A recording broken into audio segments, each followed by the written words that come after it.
See you in game, Commanders.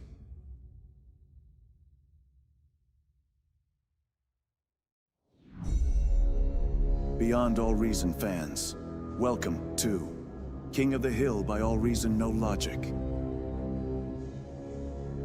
Experience 2 or more teams facing off in epic scale warfare, where the Horde gang up on the Kings of the Hill. Kings start off with an economic bonus. They do their best to defend an onslaught after a no-rush timer expires. Test out your micro and defend against multiple players in variations of this game mode.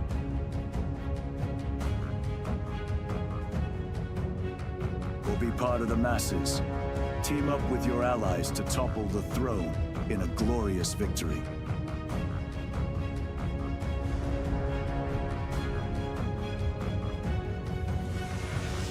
AllReasonNoLogic, hosting King of the Hill lobbies, most Sundays. Join our Discord to be part of the action.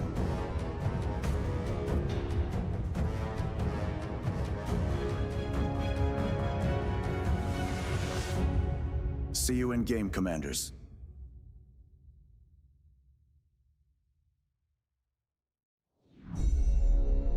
Beyond All Reason fans, welcome to King of the Hill by AllReasonNoLogic. Experience 2 or more teams facing off in epic scale warfare, where the Horde gang up on the Kings of the Hill. Kings start off with an economic bonus. They do their best to defend an onslaught after a no-rush timer expires. Test out your micro and defend against multiple players in variations of this game mode.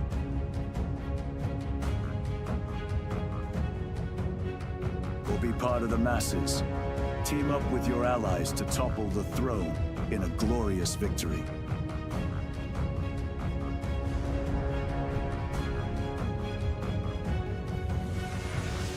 AllReasonNoLogic, hosting King of the Hill lobbies, most Sundays.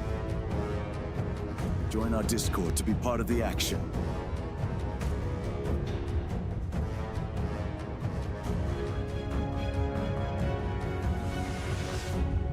See you in game, Commanders.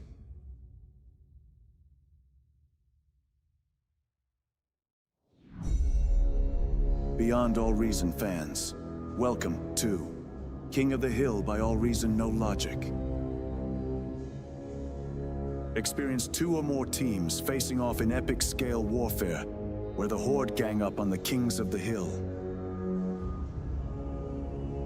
Kings start off with an economic bonus. They do their best to defend an onslaught after a no-rush timer expires. Test out your micro and defend against multiple players in variations of this game mode.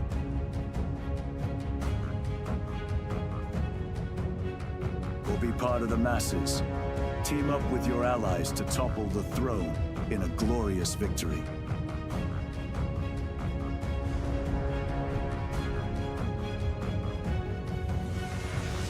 AllReasonNoLogic, hosting King of the Hill lobbies, most Sundays.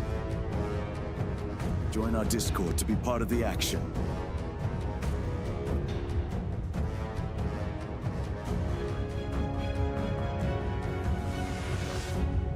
See you in game, Commanders.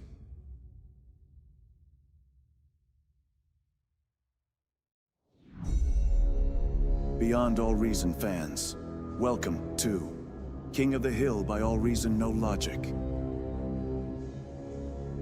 Experience 2 or more teams facing off in epic scale warfare, where the Horde gang up on the Kings of the Hill. Kings start off with an economic bonus. They do their best to defend an onslaught after a no-rush timer expires. Test out your micro and defend against multiple players in variations of this game mode.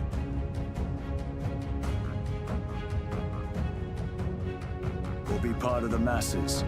Team up with your allies to topple the throne in a glorious victory.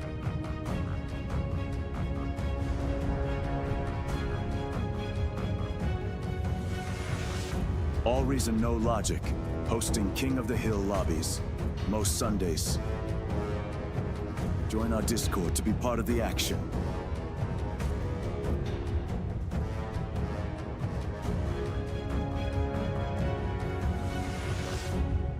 See you in game, Commanders.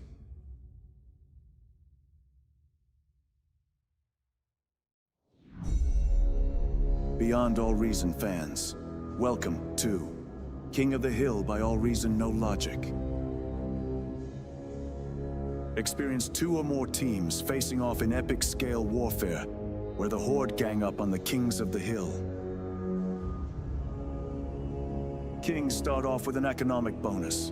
They do their best to defend an onslaught after a no-rush timer expires.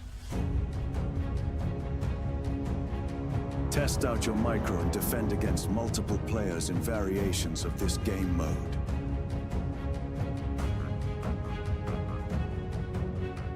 Or be part of the masses. Team up with your allies to topple the throne in a glorious victory.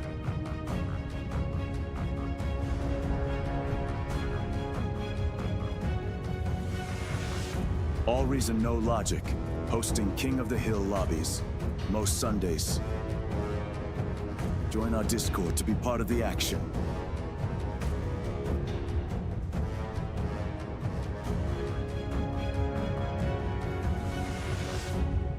See you in game, Commanders.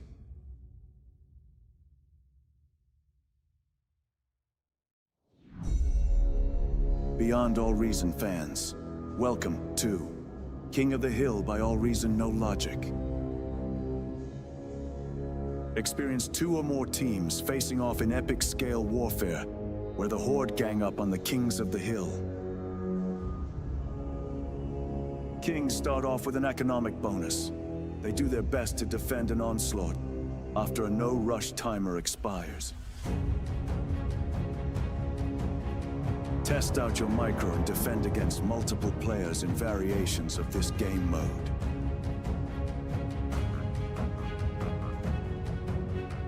Or be part of the masses. Team up with your allies to topple the throne in a glorious victory.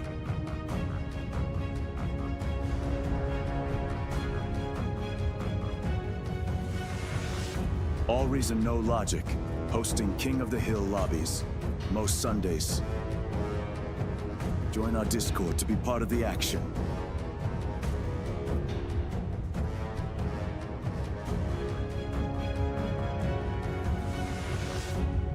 See you in game, Commanders.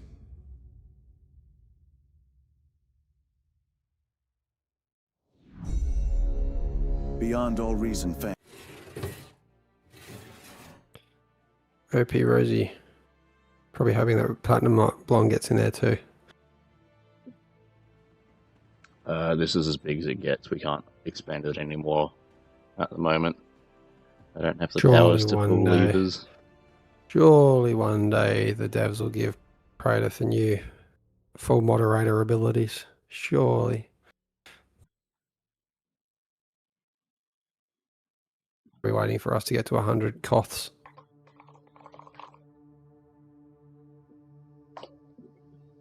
Let's get underway. Psycho Pew Pew. Loving the streak, mate. Thanks for the support.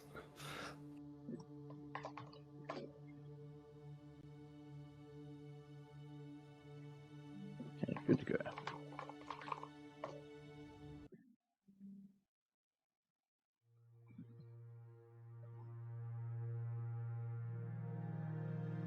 I'm going to move us down to the other chat, gentlemen, in case we get some cast support needed.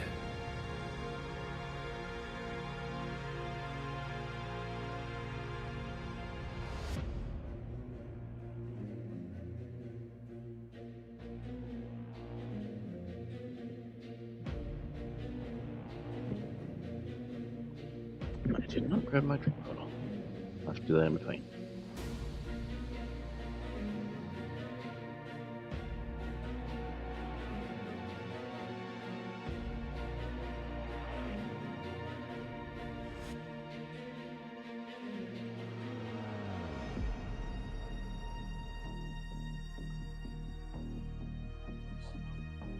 we not do the draft selection? We did.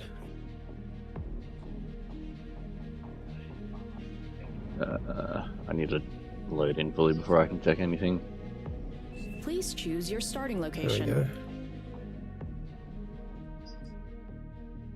I'm going out of my usual lane. Maybe I lose today.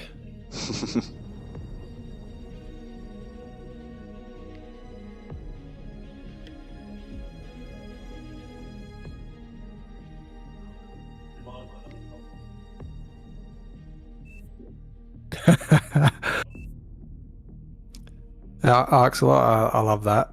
Every time I'm about to go to bed on the weekends, I see this stream and break out a Red Bull.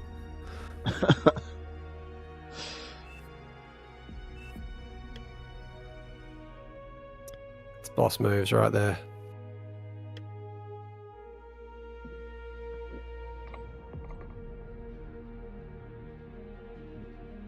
So I'm going to go further south there. And that one. I think. Bring that one up there.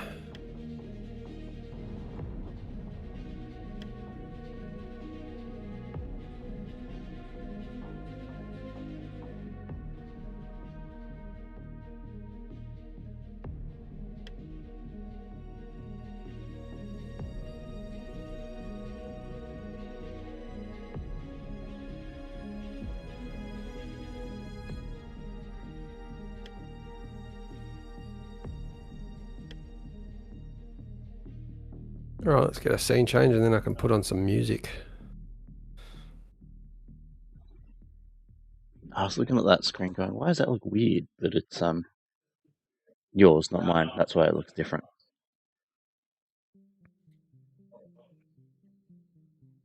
Alright, what beats do we want tonight? What music do you guys want to listen to?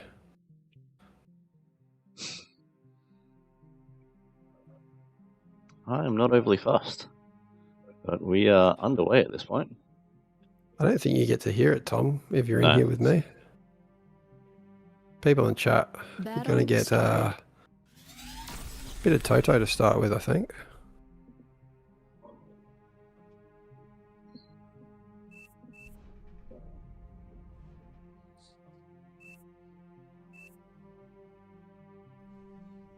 It's going to be interesting to work out who's where when we get up to that point.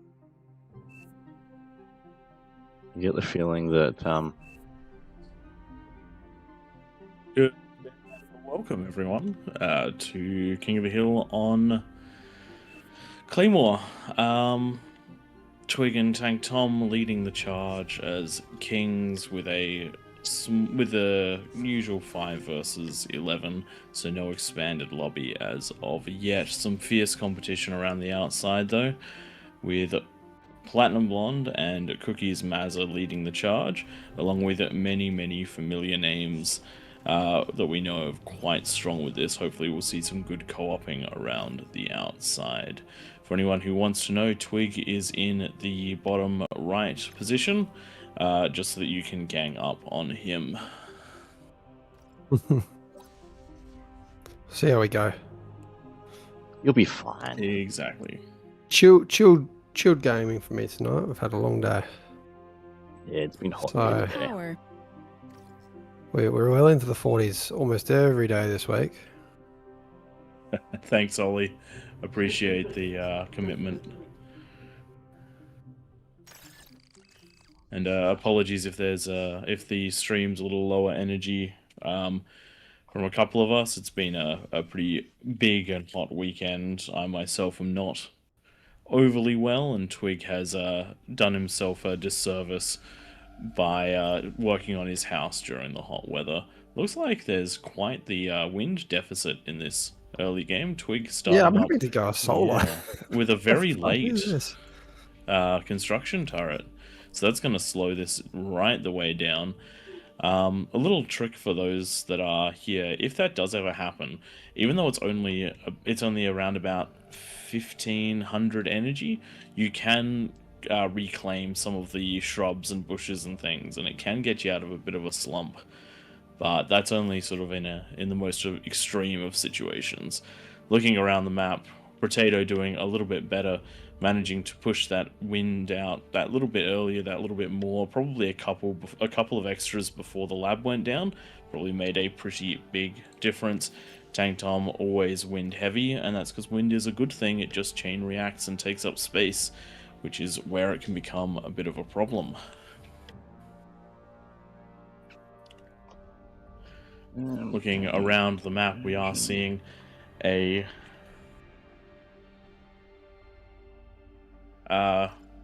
Rosie and Platinum Blonde. What are you guys doing?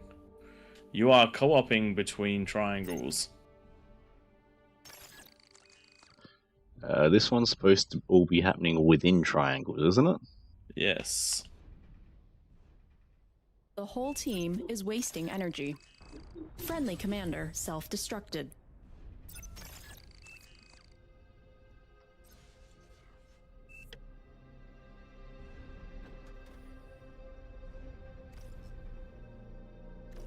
Big no-no between the triangles. Yes, that is a big no-no. Sharing between triangles.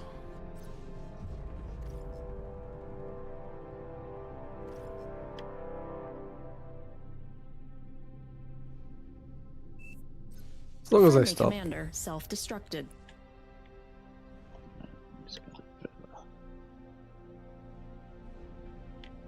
So they've got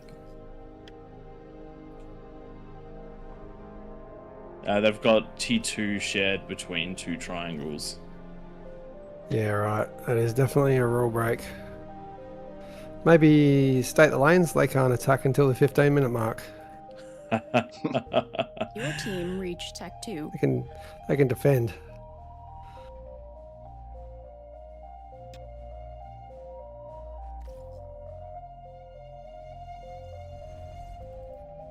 We'll call it 12-minute mark.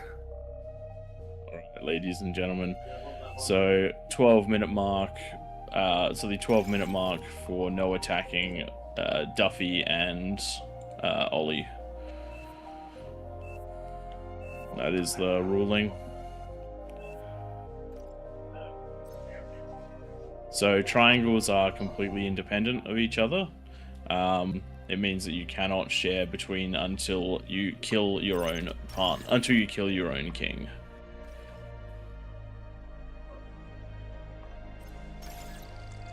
Eco is included, so you can work to eco within your triangle, but not Enemy commander between destroyed. the triangles.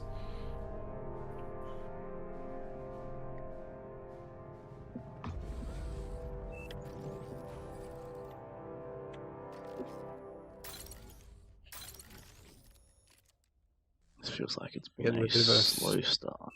Yeah, 6 Type minutes. I'm 2 not even unit getting It's too all ready. good, too. Platinum Blonde. It's all good. First time here. Only haven't seen you every week. No. I actually don't think Platinum Blonde has played he may have played King in this map, but I don't remember him being a peasant on this map. This is true. That's fair. What about Rosie? Rosie, on the other hand, I'm not giving a free pass to. Kings don't share either. Kings are completely isolated till they kill their lanes.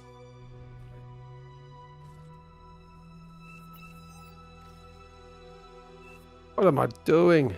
So kings don't send each other metal or energy. If it overflows, it is what it is. But Everyone's that's trying to usually the only spend thing. everything themselves. Yeah. Usually we see overflows when someone mistakenly reclaims a lab too early, or in the first few minutes when if energy spikes, but other than that, Enemy commander it destroyed. just doesn't really happen.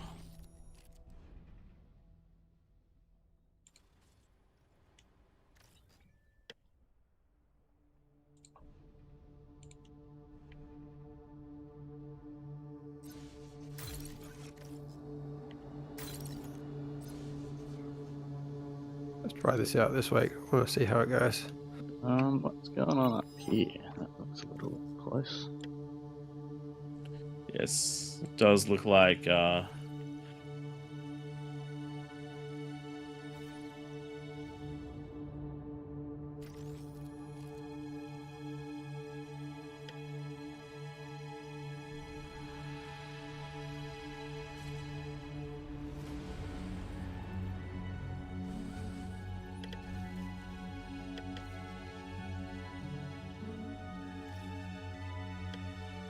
I'm doing a lot slower than usual. I keep saying this every week though. Maybe it's just the new me.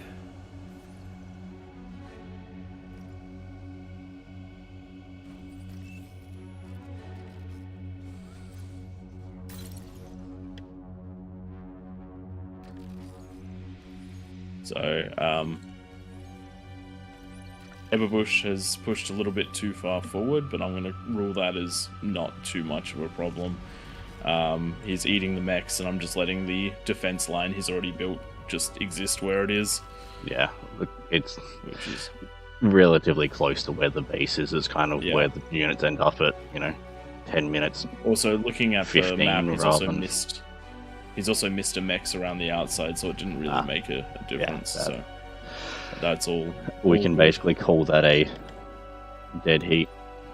Yeah, and we're not like the rules are there to try and balance it. They're not there to be mean to anyone. I just sounded like a bit of a Nazi before saying that Platt and Rosie can't attack. 15 was a bit harsh. I said 12. I changed it to 12. 12 is reasonable, I think. Also, what is Ollie's build? Oh my god. Oh. He greeds like no other. That is I mean, he's taking that extra 2 minutes seriously. That's gonna be quite the Well, isn't it just one lane of his that can't attack? It depends on how you look at it, because they did get the T2 as a team. So right. unsure. It's the first time that's come up, and none of us are at our best at the moment to make good decisions. Yeah, we're kind of just winging tonight. Yep.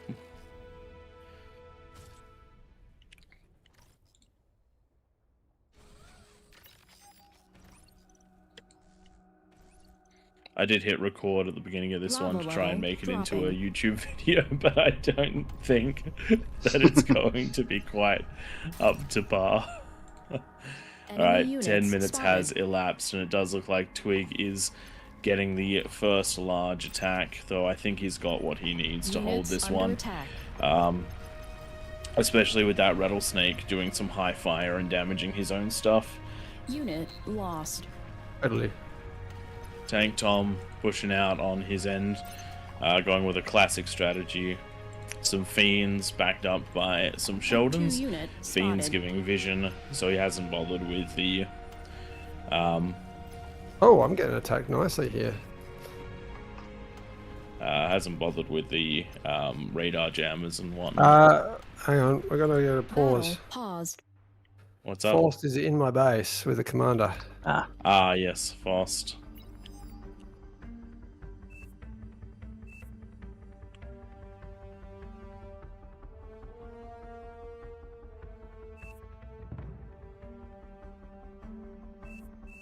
It's way too easy, we've found, to breach it. It's in the startup. Everyone's got them. It's in the welcome message. I'll just post it one more and then resume. If I can find them.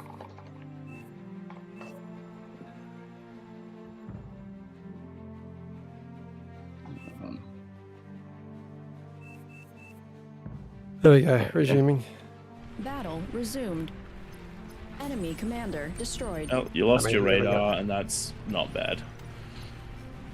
That's not bad. We'll call that managing. No. Does it look like Ollie is well defended here with 15 beamers. These beamers are absolutely trashing the oncoming attack. And there's plenty of healing that can be done to keep them up and running. There are enough maces here that if they just charged in, they might be able to do a bit of damage, but walking them in and out of range has made that near impossible. If you're in a situation like this where there are 15 beamers, group your units up together and attack all at the one place and try to minimize how many beamers are attacking your stuff, because thugs do trade against beamers, or they can trade against beamers. Tank Tom, good amount of damage done with his early attack, but the ticks coming in, Rover's coming in doing a good job of getting damage onto these Sheldons. In fact, they are getting the Fiends to fire on the Sheldons and the Sheldons to fire on the Fiends, which is quite nice. Mazza, though, in a bit of trouble with low production available, and Tank Tom really powering out those units. Alright, the time restrictions have elapsed, and all players can do as they please, provided that they kill their lane before leaving it. So, Rosie, that means regardless of what happens, you cannot attack Ollie until either you're dead or Cookie is dead.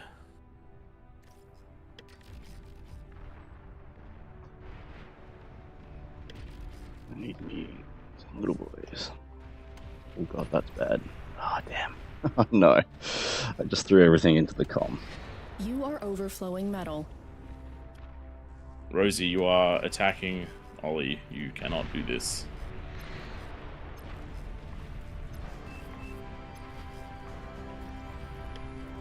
Battle paused.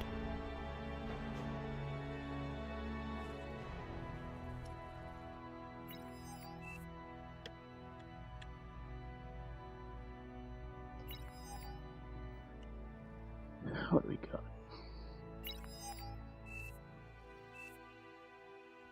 I think I want. What can you build me? Oh man, they've both left. It's a little bit salty. It's very clearly in the rules. We've never had a problem with that one. Battle resumed.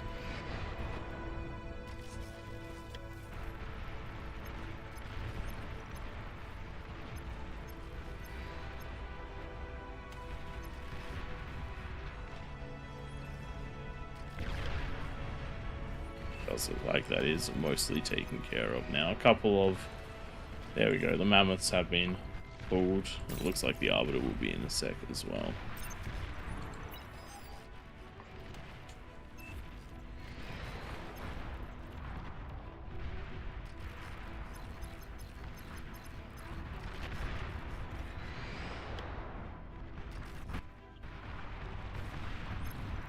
So, Rosie, if you had attacked Duffy, so your lane being the red opponent, it wouldn't have been an issue. Battle resumed.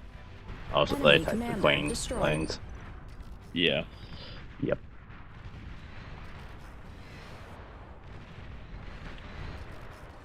I need to put you on a repeat. That's not good.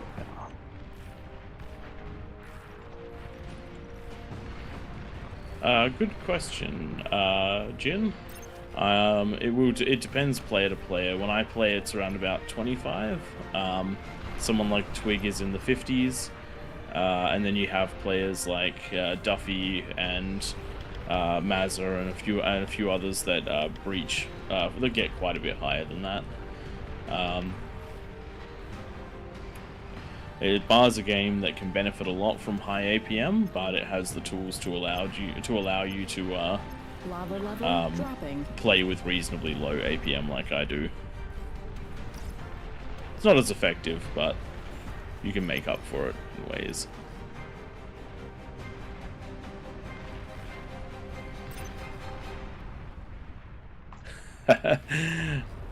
It does look like a fairly stacked Aussie King team, Camel Rider.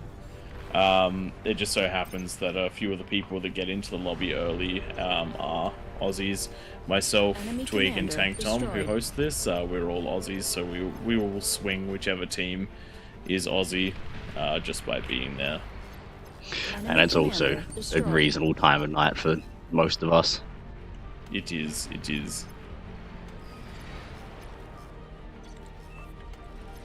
Lose all these.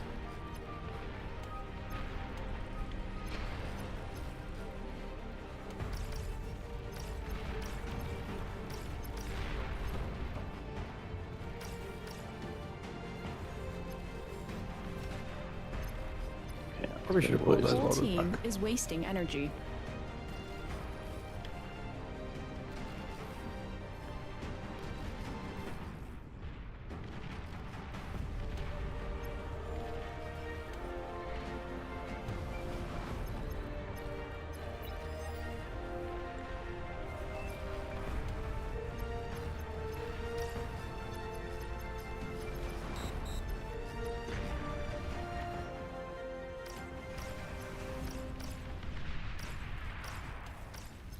Your team reached Tech 3.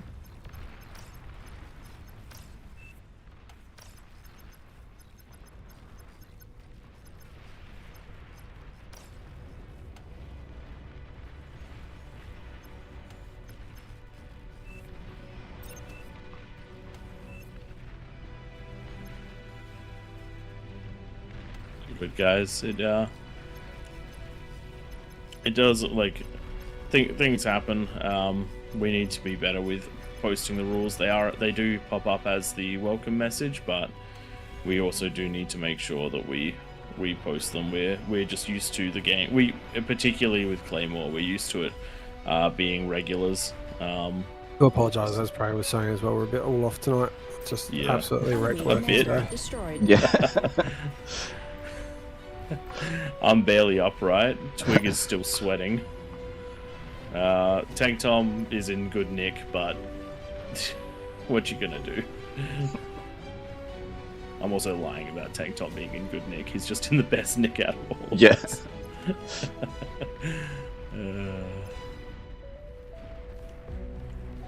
If I'm building this here, let's build it somewhere else.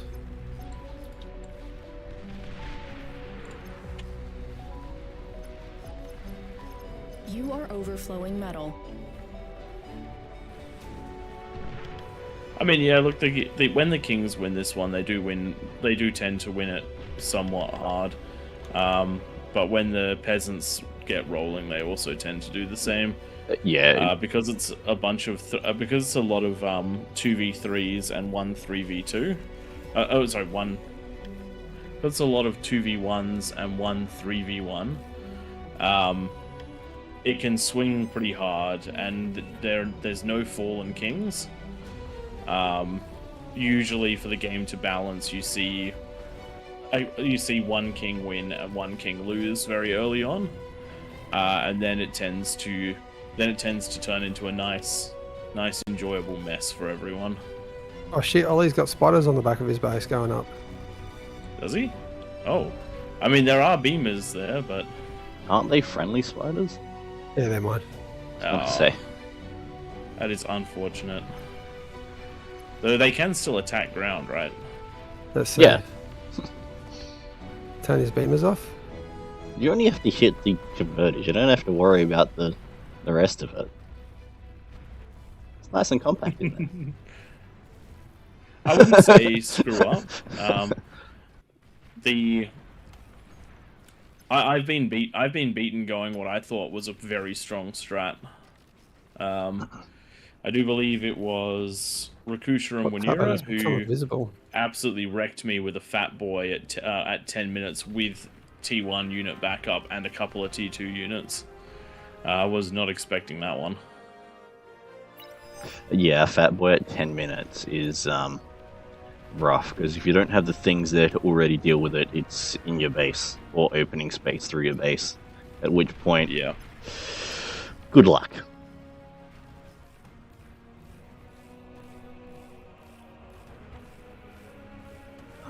Oh wow, cheating got turned on, thanks, Nightmare.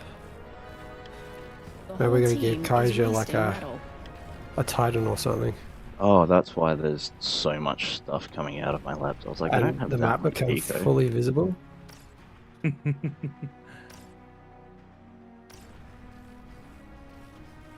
I hear T3 lab? Hiding amongst the mammoths, it is a smart move. The thugs though, coming out of that lab that fast, they are a problem. Why am I not targeting the comm? Enemy commander destroyed. Alright, ladies and gentlemen, that's the first one done. A little bit of a mess there, but that's alright. The rest of the maps are a lot less small team focused, I guess you could say. And we'll be jumping into those ones. I'm going to step out now, help Praedyth out, because I'm sure he's going to crash pretty damn soon. So just looking at the APMs over here to answer a little bit more about the those ones, you can see, as I said, Twig 50 on the dot. That's quite funny. Pick. Ollie 74, Duffy 81. And then on the peasant side of things, we had a range of 12 through to 33, it looks like. You can be very effective at low APM. I pride myself on being very effective at low APM. But as you can tell by how powerful Duffy was that game, you definitely do benefit. Same with Ollie. That 74 APM showed its mettle. Good Oh, day, you Black also Jeff. don't use the shortcuts. I mean, I basically get away with using fight commands, and that's about it. All right, Throne. Tom's got the rules Good down. boy, Teddy. I mean, look, I have pretty low IQ, and I manage somehow. So Sure. it's not really a. At the end of the day, there are two ways to play. One of them is to learn builds and to follow them, and learn when you need to adapt into a different build when you're partway through. And the other way is to play reactive. I actually recommend that everyone starts by playing just for fun. You don't even have to play ranked, maybe AI, whatever. If you want, if you're talking specifically about kings, then I 100% reckon that it is worth. It's worth loading up a lobby yourself and just practicing a build. If you're a king, that'll do very, very good work for you. Because if you can get yourself to 1 or 2 fusions with an army by 10 minutes, you're golden. And then once you're comfortable with the idea of balancing your metal, your energy, and your build power, then you start looking at things like working reclaim on the front lines into your build. You start looking at things like which units are good versus which units. And that's when PvP starts opening a few doors for you, and that's when things like looking up specific builds can be quite good. So things like if you want to try air, then I'd actually recommend watching. Does Drongo have any good air videos out at the moment? I haven't seen many air ones. No. But if you're looking at an eco build, I know that Drongo's got a good eco one that's quite recent. And it just jumping into any sort of high, jumping as a spectator to any sort of high. Sorry, I'm really struggling here. Just to answer the question, Barry, about the maps being fixed from last week, that was just due to a double up of commands. So all the height maps got messed up. This should be fine based on Claymore working. We should be all good if that got cleared before we went in event mode. Nice. But yeah, looking at some high OS players can give you very, very good builds, and you can just spec those games. But there is a lot of YouTube resources as well. Oh, there you go. Super, I don't know how to pronounce that. Super Chatwise or Not Real, aka David Skinner, for those air tutorials. There you I think David Skinner's is more so like he will play live in game and you can just kind of follow what he's doing. I like his videos as well. He spends the time to speed up the boring bits where it's just the same build at the start of the game. So that's on like 2 times speed. All right, we do have another king jumping down there, Tom. So Duffy or Ollie, do one of you want to nominate yourselves going up to the kings? Otherwise, we're going to pick based on who's been the king the most.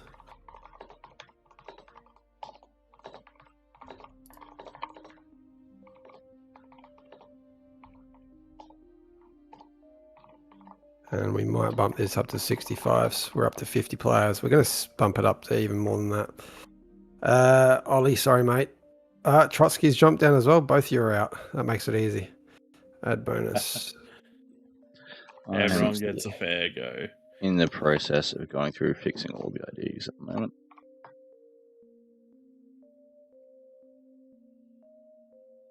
Sorry, Duffy. Sorry, Ollie. You almost got in there.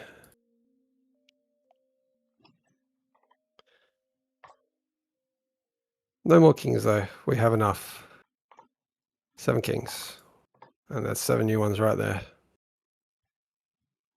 So, for those of you that are watching, just as a bit of a just as a bit of a blanket bit of advice for kings on this map, make sure you build your eco well away from those walls. Be ready for things like missile attacks.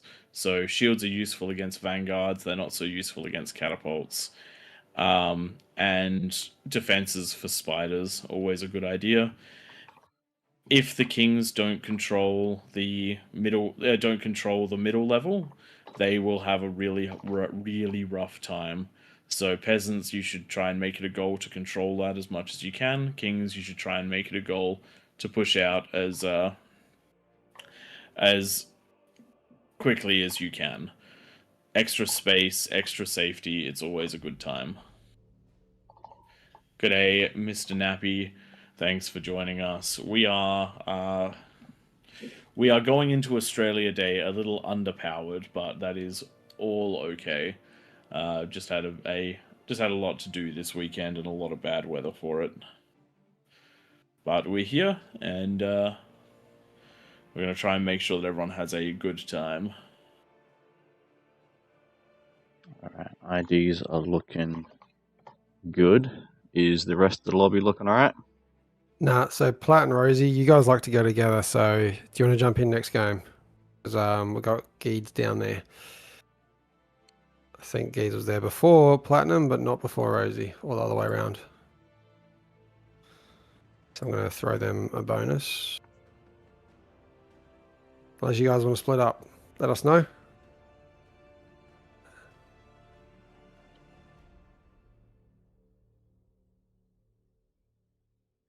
There we go. Looks like Geeds moved up. Cool, okay. Cool. Actually, it looks like Nightmare moved Geeds up. Got some favoritism. That's all right, though. Yeah, we don't look like the bad guys, and it's somebody else. I think we need to bump the bonus. I'm just going to say it needs to go up to at least 65. Yeah, I think that's right. Given that we It is are in up fact to Cloth Day, baby. Yeah, we are up to Raptors numbers almost. Who have we got in there?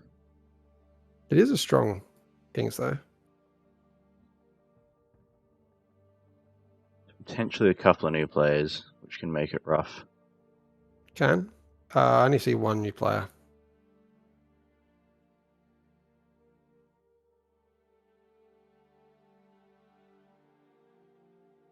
Right, Yeah, we're good to go. 65s across the board, and we should be ready to go. Duffy's given himself +1. I wish I could give negatives. I'm in a punishing mood tonight, as you found out last game. Just need everyone to ready up for us. I'm away, Nightmare. I'm just playing. I'm more than happy for you to be the bad guy. There we go. We're away. If you joined last week, this is about when we started our first game. Rules for this map, Barry. Yeah, let's so I've just for posted them a couple times.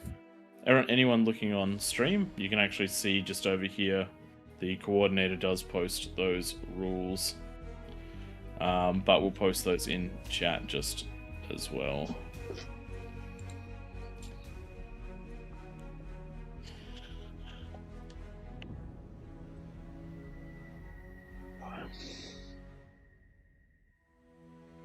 That's right, I was going to grab my water. I'll be back in a sec.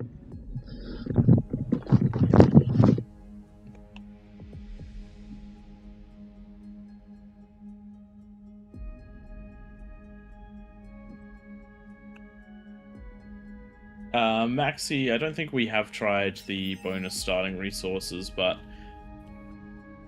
I think we'll leave that to a week where we haven't caused utter chaos. Last week was definitely a bit of a rough start, and this week we've gone off to the same, but that's alright. We will. I love how you've got in the scene change, Pradith, your little... That image is great. All reason, no logic. Purple Praetus.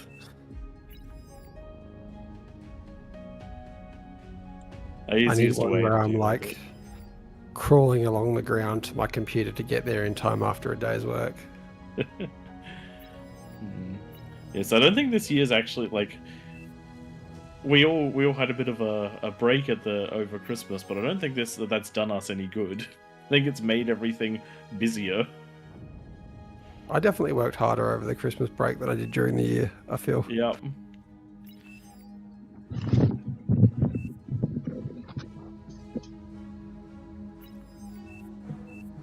Yeah, Wednesday was a bit uncoordinated as well, Maxi. I didn't rock up, and we just thought we'd leave that one for the people rather than use them to abuse them. But next week, maybe.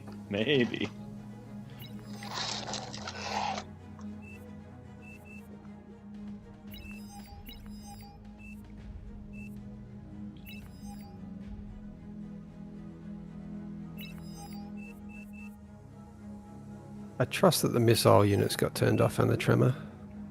Yes. I hope. They should have been. Hey, Rosie and Platinum Blonde, you're welcome to Commie. In fact, it's highly encouraged. So, while we've got this breakdown here for a moment, Battle started. oh no, we do not. Good day and welcome, ladies and gentlemen, to King of the Hill on Throne. You're joining us for a 7 versus 58 with the dry sea nice and open. We've got a pretty strong mid team with the Fringe, Mazza, Platinum Blonde, Rosie, Ortab, Fortis, sorry, I always read that as Florus, and Trotsky. So 2 less familiar names, and everybody else is a King of the Hill All-Star. So let's just since we're in the middle Commander of explaining destroyed. a couple of things, we're going to jump straight back in to that one. So if you are playing in this middle position, you are the eco win for the Kings. Your job to get as much eco as you can. I highly recommend commieing with the 3 players at the entrances, giving them a T2 and getting their resources in return. It does help a lot. And then working towards giving them a fusion so they don't have to build their own, using all their resources to make it happen. If you're around the edge, try to build your economy close to the middle section here so that you are safer from most attacks. Make sure to get those defenses around the outside, cameras on the high ground, all of that good stuff so that you are nice and safe. And the win condition for this map does normally tend to be who controls this lava level once the lava recedes. If the Kings manage to hold good control of it, then their bases are pretty safe, they can scale their economy, and they can do a nice, solid job. If the peasants control it, then there is no safety for you whatsoever, because hell can be rained down from all angles, units can be popped right on the edges, and spiders can come up and over, which is always a fun one to deal with. Joining me in the casting booth is Twig and Tank Tom, and apologies if we are a little bit lower energy tonight. It has been a scorcher of a weekend, and we've all had our own things to make us Commander, absolutely I'm pretty wrecked. sure we've got 40 plus degrees 6 days this week. I'm not looking forward to it. Yeah, we can basically leave the frying pan outside for, what do you reckon, 5 minutes and then cook an egg on it? Yeah, I mean, look, definitely power saving. Commander, the pancakes I self-destructed. cooked for everyone this morning were cooked by just putting 6 different frying pans outside with the batter in it. I don't Good even to worry go. about the frying pan. I just go straight onto my carb on it and then I sit in the sun. So, for those of you wondering, 40 degrees in Australia, I do believe, is over 100 Fahrenheit. Let me just check that one before I think make a 38 fool is of 100, myself. but I'm guessing. Yeah, 44 today. No, 44 Yeah. was yesterday. Commander, Today was the cool day of the self-destructed. week. It was only 36. Only. Back to the game though. The last of the Kings positions here, we got Mazza, Fortis, Rosie. Their job, they're going to pork up before that 10-minute mark. These are obviously going to be the easiest places to infiltrate with mass spam. So you want to get a mixture of the T1 and T2 defenses. T1's probably a little bit more important for that 10-minute mark. And then also the Fridge or Trotsky. building some towers around these hills, or even T2 walls we've seen in the past, that works a treat to stop any of those spiders come up, because it is quite easy to get some spiders. With the commie ecos that seem to happen quite a bit in King of the Hill Throne lately, we do sometimes see T3 coming out of the corners of the map. So if that happens at the 10-minute mark, which we've seen it, yeah, you might be a little bit FUC, etc., etc. Because they're going to shoot up and over and just pretty much ignore what I said. Just go straight for your eco. And to defend against that, if you're against the Vanguards, get those shield deflectors up. Whereas the catapults, there's not much stopping them. They just aim at the top of these hills and shoot up and over. So the best way to stop them, get control of that lava. And that's what we saw out of the last King's Wing on this map, where I think it was Duffy came out of where Rosie is and built a base out here and kind of controlled this whole area here. And similarly, we saw somebody else do the same up here, and it really helped a lot. All right, what is happening? Oh no, we've got scavs on. That is not good. Maybe we can get them turned off. As in like zombies or extra units? Extra units. Hopefully they get turned off, because that's We going need to to wreck take the that cast. out of the preset nightmare. We can't afford to have these in here. I'd normally turn them off. Yeah. You didn't set the preset then. What happens is when a commander dies, it'll turn into, I think, 3 units. Or when any unit dies, it turns into 3 units, and they've got a lot more HP than usual. So you look at this one here, it's what's that, got over 1,000, it's only about 10% health. You compare that to the 3,700 on full health comms. So yeah, Commander destroyed. there we go. They're all taken out. Thanks for removing those. Back to the game. We're saved. Can we turn that setting off for the rest of the game? Yeah, hopefully Because it that's gonna be throws tricky the otherwise. balance wildly. It and kind of drags them kills the out. Kings, because that's where the action is. So Yeah. they tend to just guaranteed die in Throne. It doesn't go as bad in Raptor Crater, where everything around the outside is kind of in between the peasants and the Kings. But yeah, this map is just almost guaranteed deaths to the Kings. Let's The worst check out part some is of it- these peasants. Yeah. It drags the Oh, is that games top? on. It just drags Yeah, the games true. out significantly. And with how flat we are today, it's probably not going to last through that many games. Looks like down on the right-hand side here, we've got the multiple fusions out already. So 3 fusions ahead of the middle of the map. And then looking around, have we got all these geos upgraded? No. I am surprised to see these geos, a couple of these geos. We are at the 6-minute mark, and we've got 3 geos on their way to being advanced or already there. Oh, there's one down here on the right. That's looking pretty good. Oh, that's Potato. That's why. That's the AllReasonNoLogic usual crew. Psycho Pew Pew, Potato, Stew Dubs, a couple other there gamers. Couple gamers gaming. They're going to do well, I'm sure, if they don't get pushed to that 10-minute mark, which also wouldn't surprise me.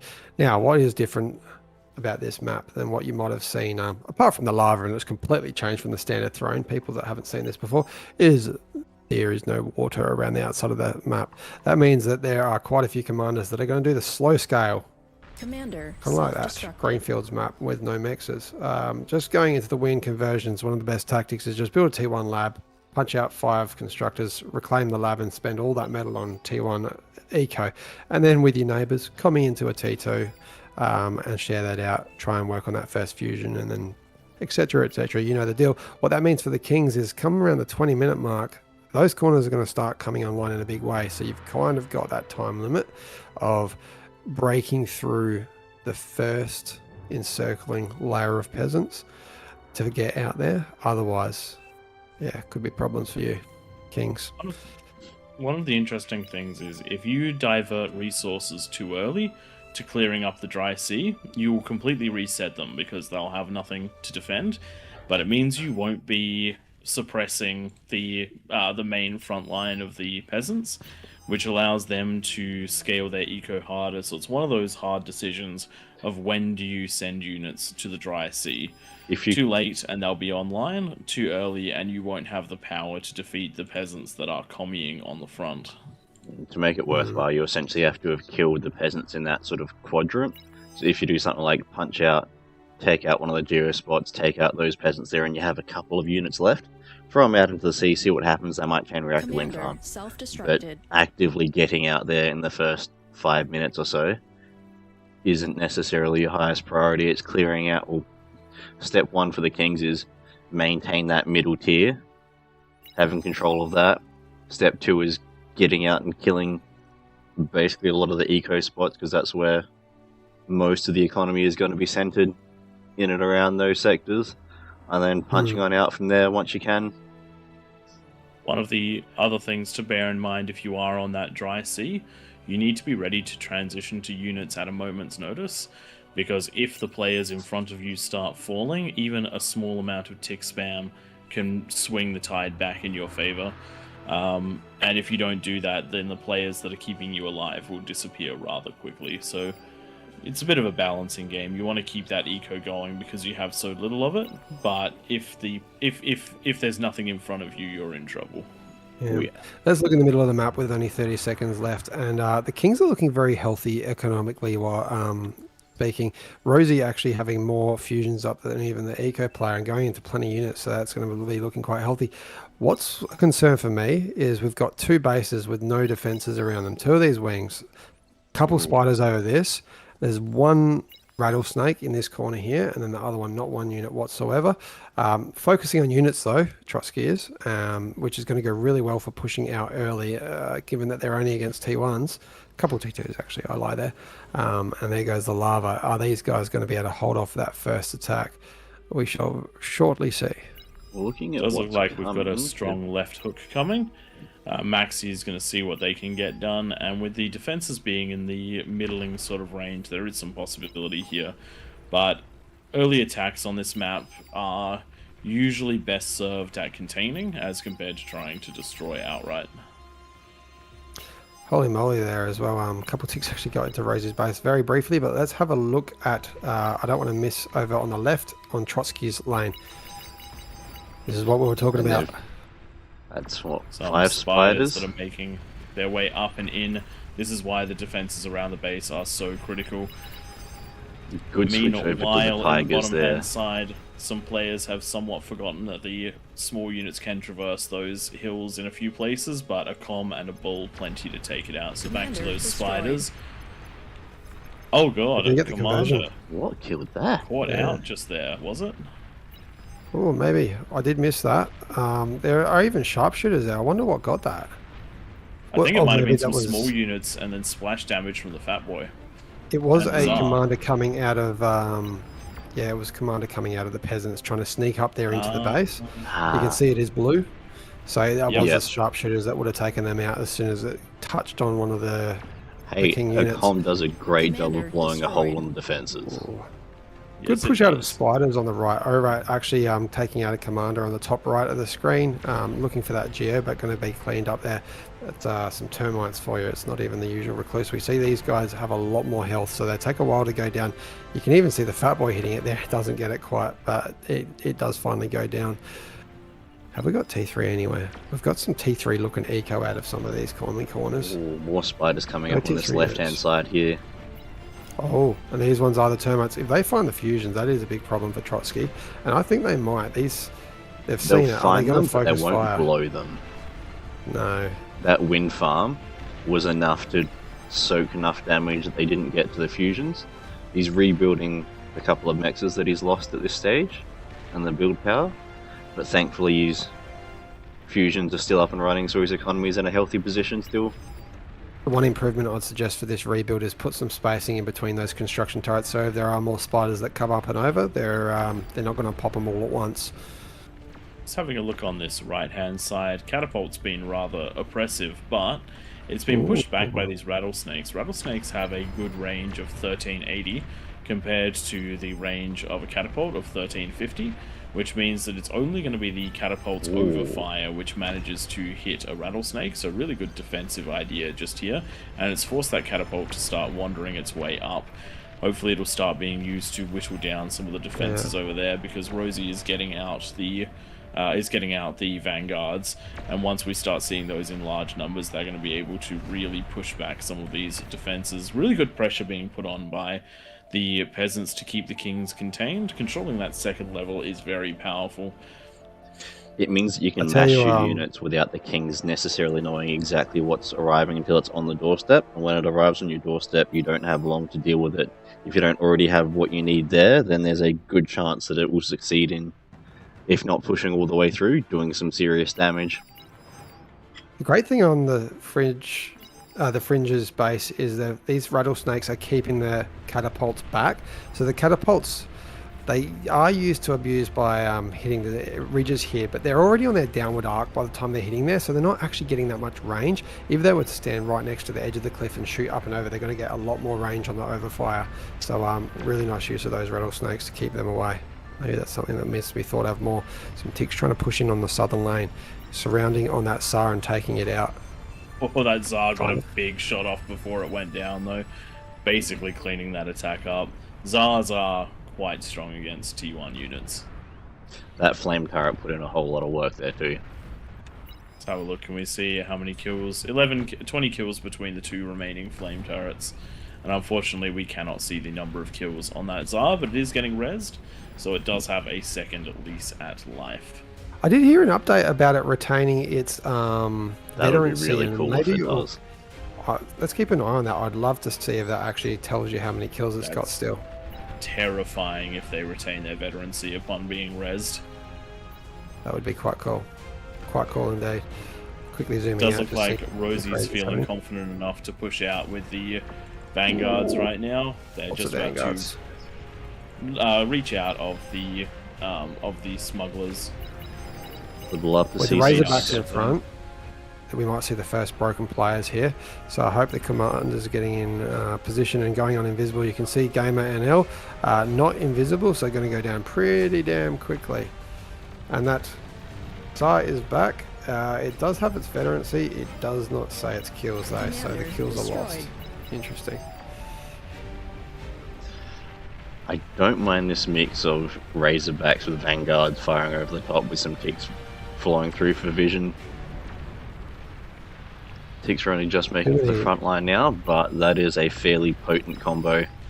Ticks provide the vision, Razorbacks kill anything small, vanguards fire over the top to wipe out the bases. Oh, Geo down. And they get a nice target at the Geo because the Geo is always there.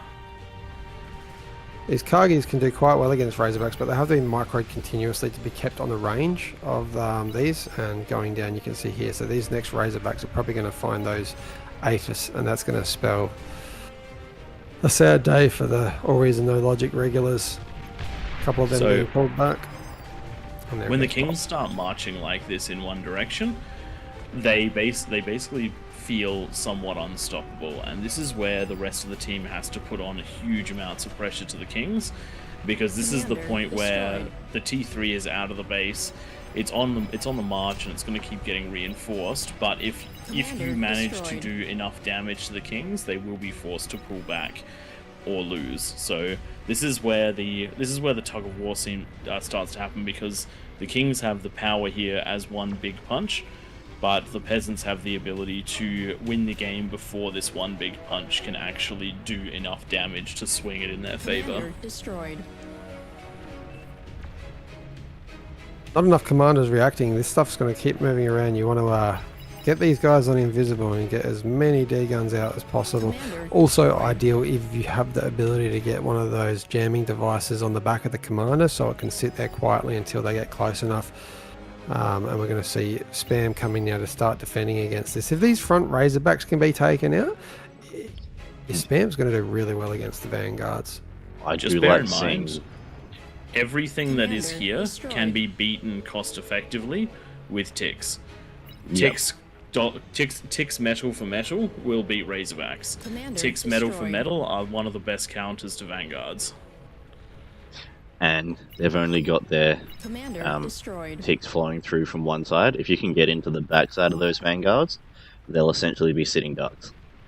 And this is where Gorgoroth, Gorgoroth, bit of Swee&D right there, has an opportunity here to go heavily into destroying those vanguards from behind. And that's where the C players have some real power here. But we need to see something Commander happen here destroyed. because the units are getting forward, and here is a massive massive King's production facility, and if it gets taken out, the peasants are going to be in big trouble. And that should, yeah, that's And dangerously there goes the build close. power.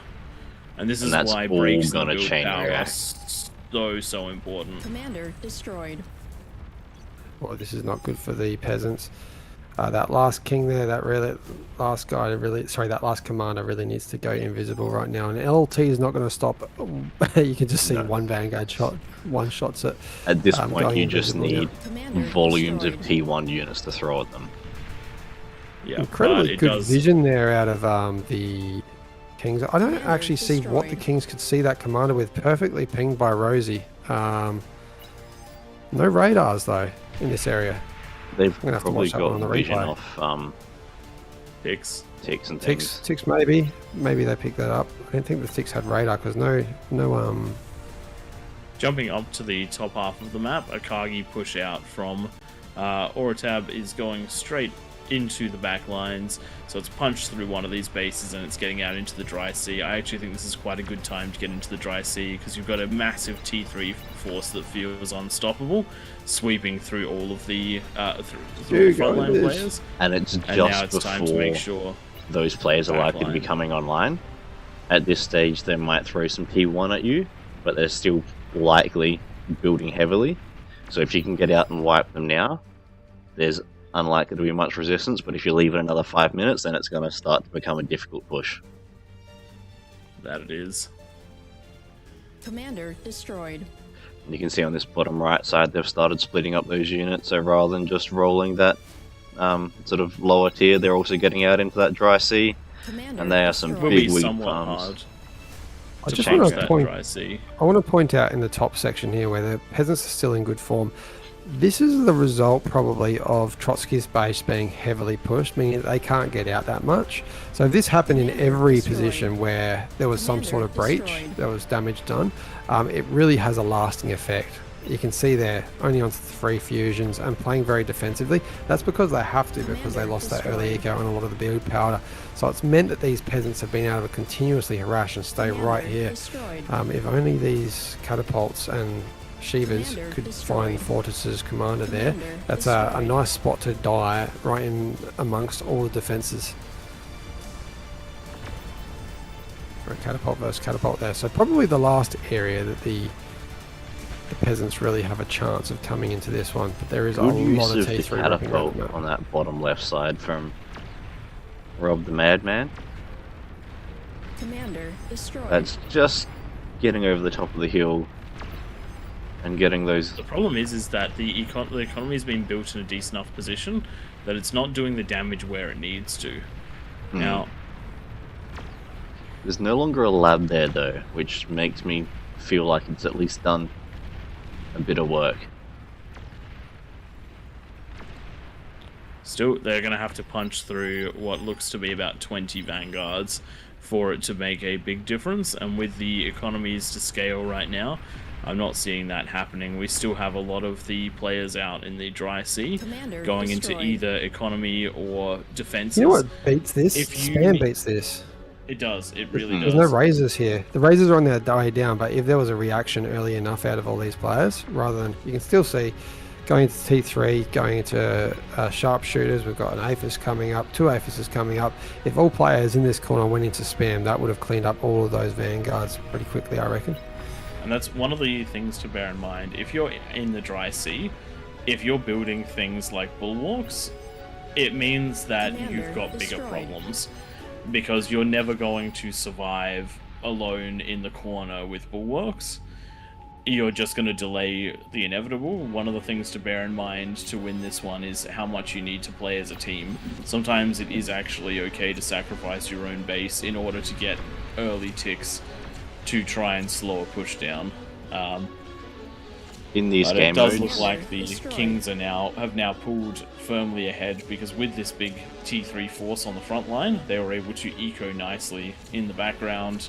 We've got what looks to be in the middle of the map. Looks like we Nice have push. 9 Commander APHIS, destroyed. as well as many fusions powering out all of this economy. unfortunate there.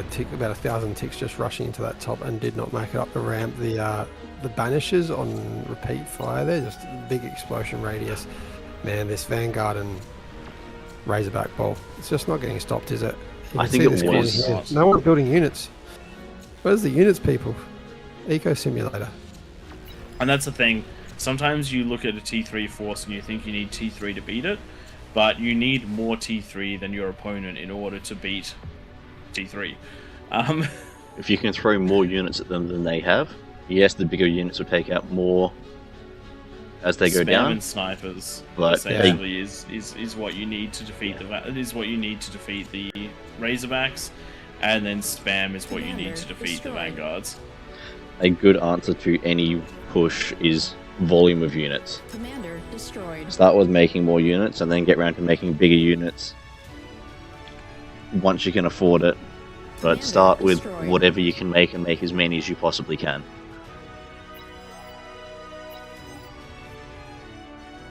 It is all Kings right now.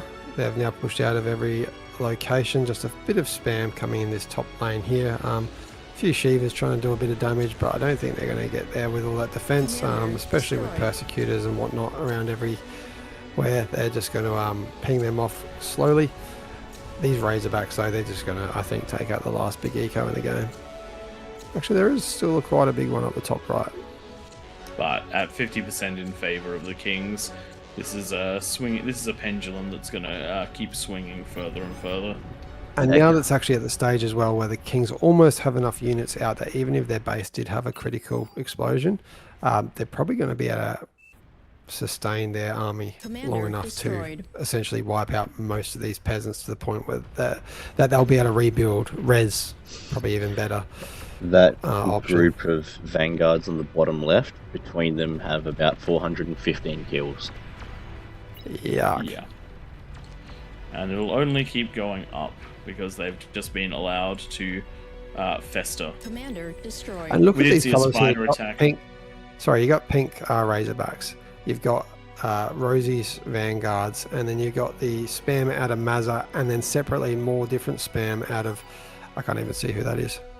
That's Rosie as well. It's Rosie's as well, yeah. Yeah. So you got 3 players there doing this one attack.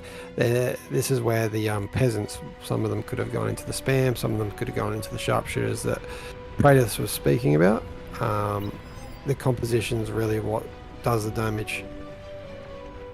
As we can see, these bulwarks, while they're keeping Gamerdad alive, unfortunately, that's all they're doing, and only for as long as the Vanguards are targeting other things. Commander destroyed. They're more of a delay and a warning system to let you know that the army's arrived, rather than a response to hold it at bay.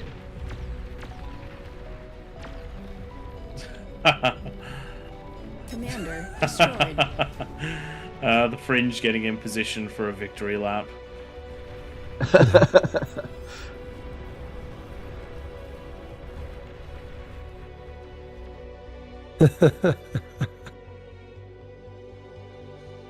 You won't do it. You won't do it already. I'd love to see that now, an explosion in the middle, and then still try and win with the armies they've got. I feel like it's don't love the probably idea. a bit early to pull that pin. I know it is. Commander destroyed. Top right hand There's- corner is still strong. They are producing 1,000. They are producing over 1,000 metal at the moment. Commander destroyed. But the army value is just so far intense in the King's favor at the moment. And even though the peasants are trading efficiently, the units are just coming. Oh god! Don't know if you guys saw that, but the Commander demon in the destroyed. bottom right hand side just massacred its own converters because a tick was near them. Managed to catch Demon's that one. on great stream. offensively in King of the Hill. It's not so great Defensively. defensively. That's where the Razorbacks, more accurate shots. The real difference on this top right, they're a bit harder to push, and that is because there is multiple People spam building players. units. Yeah. Yeah. Really slows down any sort of push, and that's what we didn't see out of those other lanes on the left as much. I'm sure it was still there. Just didn't see it to this degree. But unfortunately, with this many Razorbacks, with this 13 Razorbacks here, a couple Demons, Vanguards over here as well, which are probably going to target fire on the Geo, are they? No, they're not. I thought they were going for the Geo. Because that Geo would clean up all that shit in one shot. Oh Commander no, destroyed. that is not where you want to fight. That is not where you want to be fighting from. Geos are very, very explosive. Yeah. Fridge though.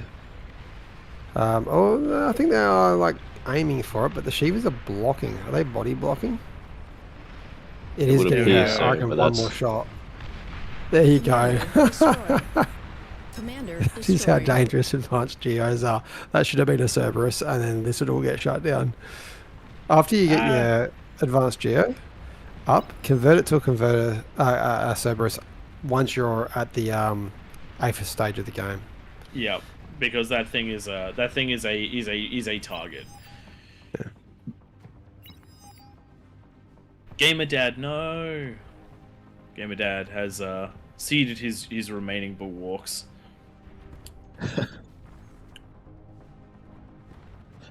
Whilst they managed to stand, it doesn't stand for much when the base behind it's been gutted.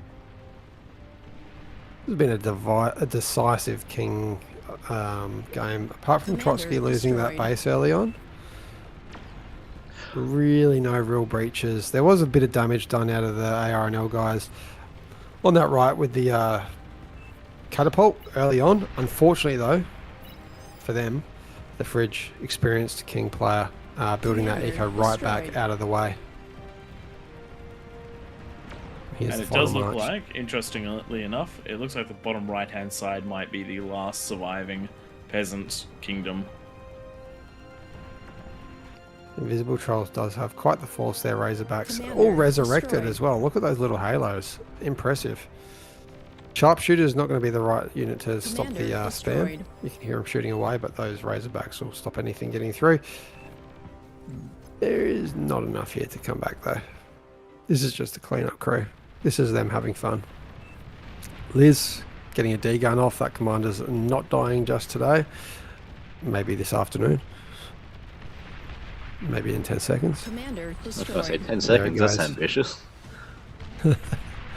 And the aphis goes pop. That is eco done for that top corner. No more kings there. Kill you for fun. The only commander left hiding there. Let's see if they can get anywhere close to the middle of the base. I'd love to see a comm walk there. And then Ollie, 3 more comms left. A couple others scattered Commander around. We've got destroyed. Archduke walking in. I think these peasants Commander know that it is destroyed. time. So Invisible Troll and Ollie, last of the comms. I suggest you gentlemen walk them in. Face to feet, front on, with a tear in your eye. Or hit that Control D, Control B. That would Well, be there what I are think. five comms that could walk in. Yeah, I was going to say, You at this never point, know. you Hail Mary into the base and see if you can get them in far enough to go boom. Commander destroyed. 2 of those There's a lot 3 D less gun comms situations now. are going alright. And the energy required to get them in is going to be rapidly evaporating. And there goes the eco. Oh no, 2 missed D guns, 3 missed D Commander guns. destroyed. Ollie, no! You can't blame the lag. I think we hosted this one in Australia, Ollie. Pull the There's the snipers troll. back! Pull them back!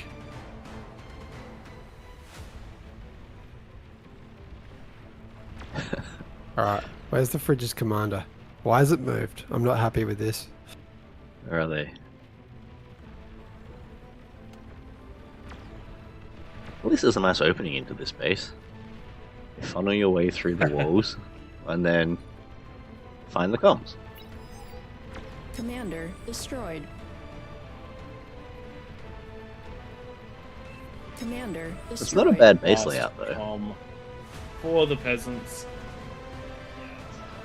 And it is about to die, walking into its glorious death.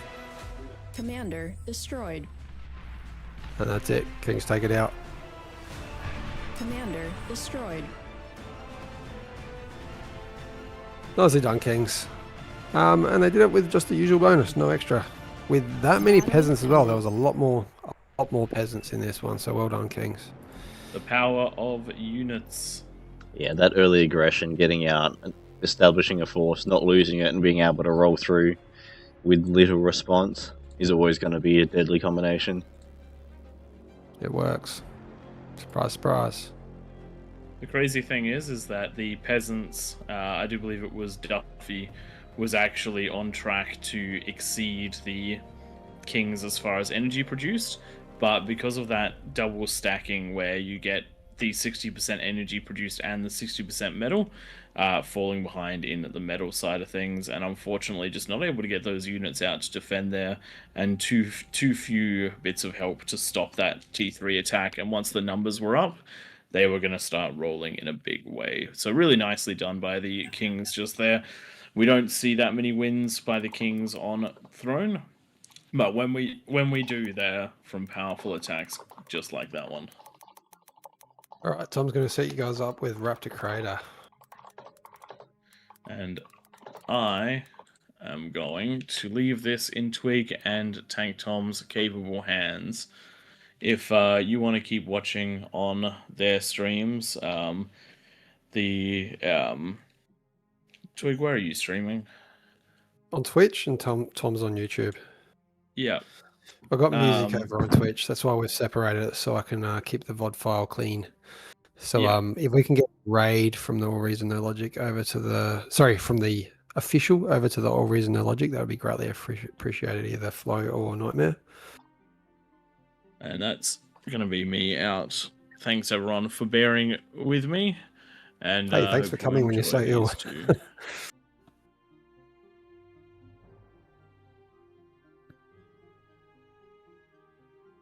I reckon next week we should try out the old faction wars, King of the Hill, where everyone's going to go either Cortex or Armada or Legion, and we'll rotate them throughout.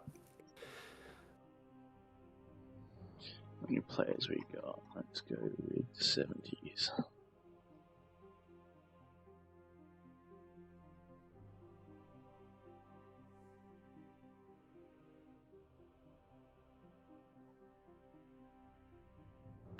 This is thinking pretty slow, isn't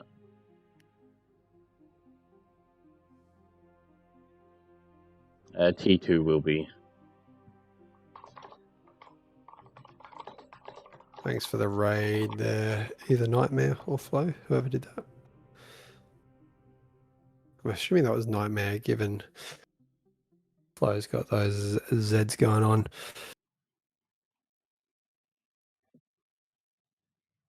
Welcome, Raiders, who could already hear my voice before. All right, we're up to 60. Is that 60? Yes.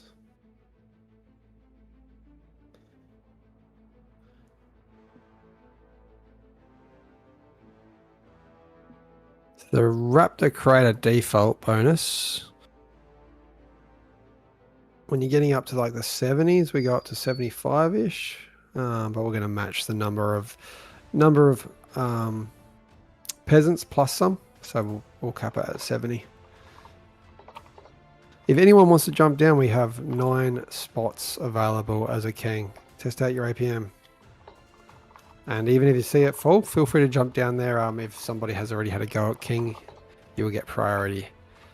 Unless you're one chev. Nothing wrong with one chevs. Just get those chevs up a little bit so we know that you know how to play bar.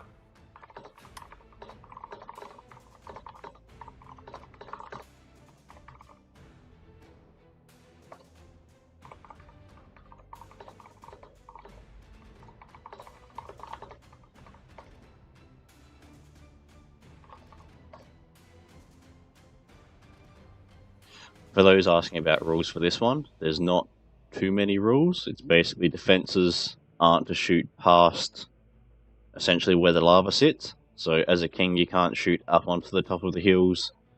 As a peasant, you shouldn't have your defenses shooting beyond where the lava is, just so that way both sides can get defenses up realistically. And when you start pushing forward, you're pushing forward with units rather than static defenses. I'll paste them in there. I'll paste them in the Twitch also.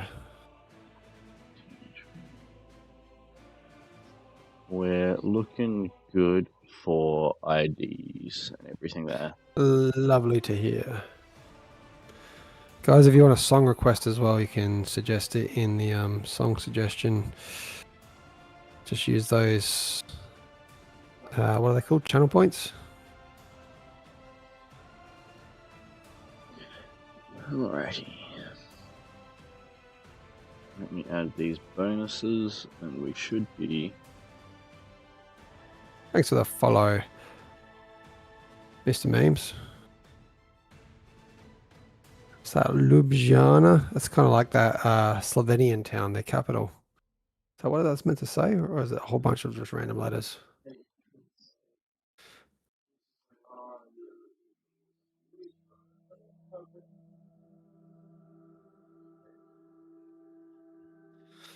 More of a city than a town as well.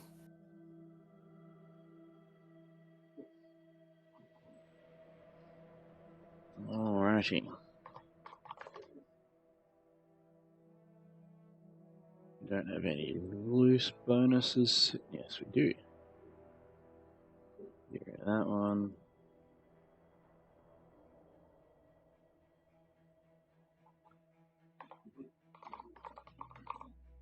We should be good to go, I think. Beauty.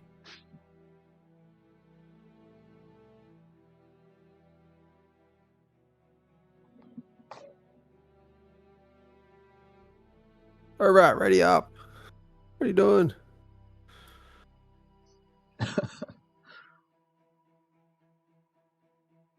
He was quietly sitting up there with a 65. There's a few of them up there, actually. Oh, wow. Thank you guys for not reading up in that case, because that would have absolutely wrecked the game and made us look like pain in the asses for having to read the game. Yeah, we try and do our best to catch everything, but when they start getting... That's a powerful Kings team. That is a very powerful Kings team. I'm tempted, given the... You're up we'll to just leave 62 it. players. Yeah. There's no real high OS players. Mind you, we do know that OS doesn't affect King of the Hill too much. The biggest recommendation we can give the peasants is flow a whole bunch of units down every single ramp at 10 minutes and you will find where the weaknesses are and punish them for it. It is incredibly rare that every single player is fully prepared at every single point. So if you I send think this is 50 odd the units most down every powerful ramp, Kings team.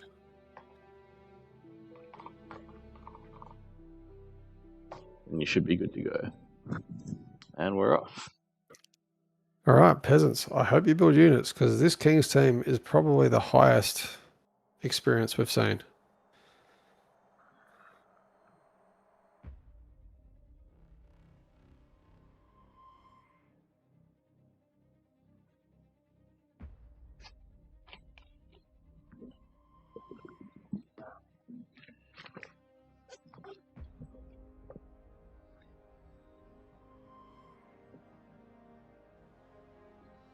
We had a question asking whether it's possible to play if you're not in the Discord. Everyone's welcome to join these games. You basically just have to jump onto bar and join the lobby that's got King of the Hill in it. And you're welcome to jump into these. We've got our Discord there if you do want to chat to people. And chat to your Two teammates. good uses of the Discord is if you're a king, obviously, talk to your fellow kings. But especially in this map, as a peasant, all the geo positions in the throne maps, it goes all right when you're in the same channel talking about that commie eco and sharing out your units. So We've got a specific channel for the kings and the peasants, so regardless of which team you're on, you can coordinate efforts.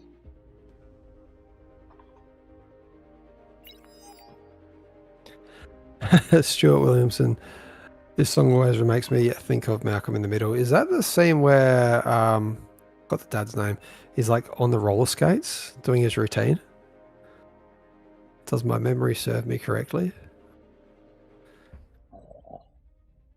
Such a cute puppy snoozing on the bed.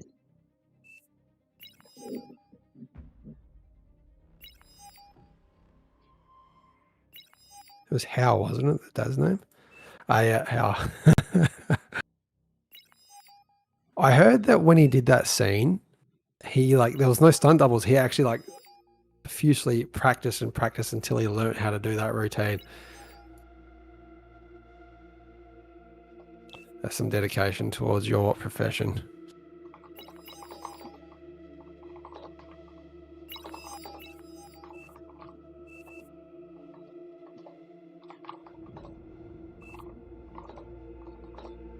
Tom defining the rules there in the chat.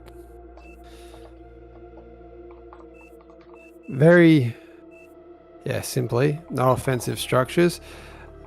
We ask that you build them so they can't reach the mexes of your opponents. It is nice if you're a peasant, like really keep them back to give, like obviously the king's going to build some towers around those mexes as well if they hit them. It's not breaking the rules, but it is damn annoying for them. I mean, when I'm a king, I usually build them behind the mix. GSTI, get out of the middle. Just zoom out. There's no other players there. Come on.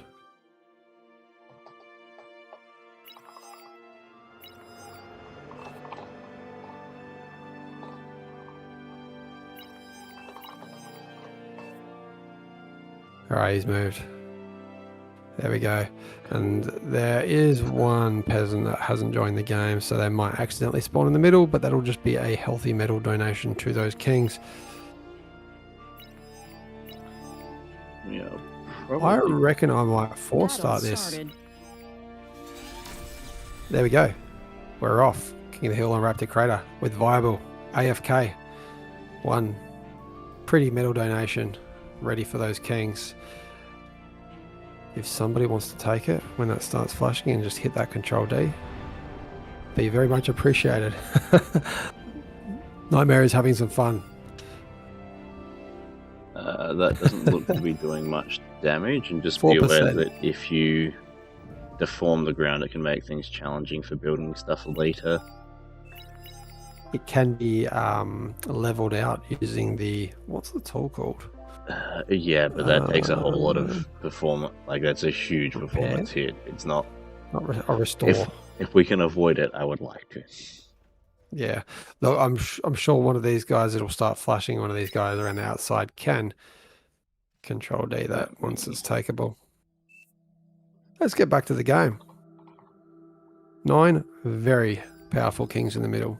I recognize every one of these players, and I think almost every one of them. And I think it's going to be very tricky for these peasants to break through them. But if these peasants, like if at least half, not at least, if only half of them build, say 30 plus units from the 6 or 7 minute mark, they're going to get the win. Battle paused. So Viable, you're going to have to Control D. I see you're moving.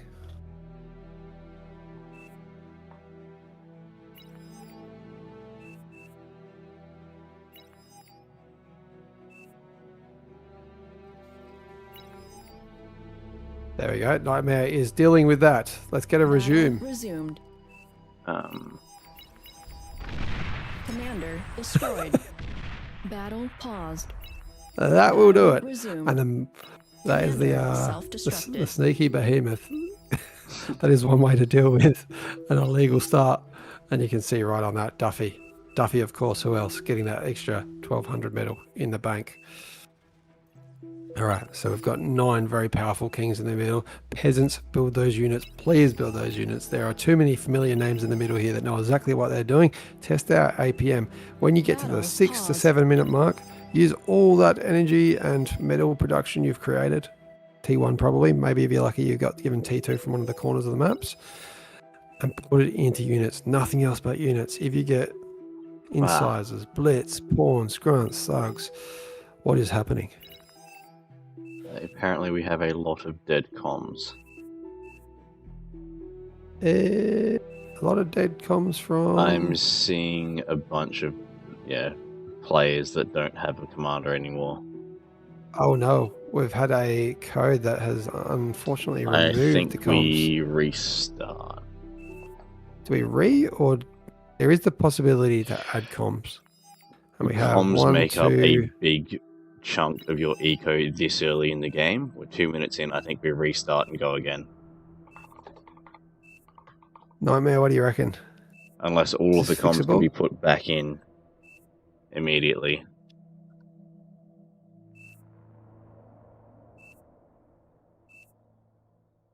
Oh, wow.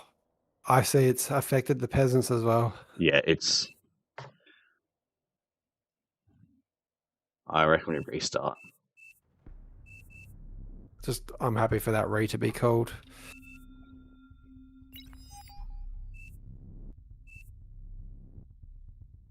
Battle ended.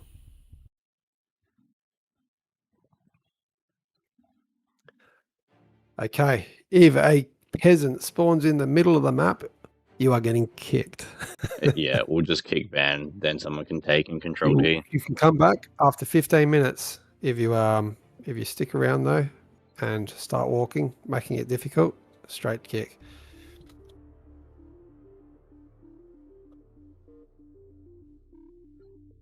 Doesn't matter, Nightmare. Not your fault. That was unfortunate that we had a player there that was trying to walk out.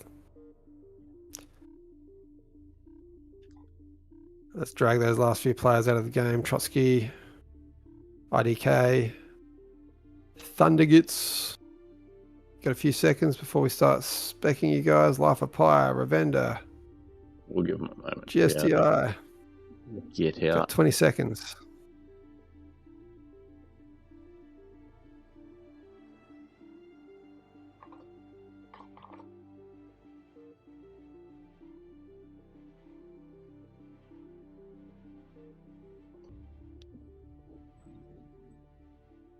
While we do this, I'm going to try and do one of these poll things. Not the poll, the one where you can bet on the points. What's the code for that?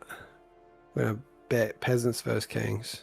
That is gonna be all you, because I Prediction. have no idea about those things with Twitch. There we go. All right. Who will win?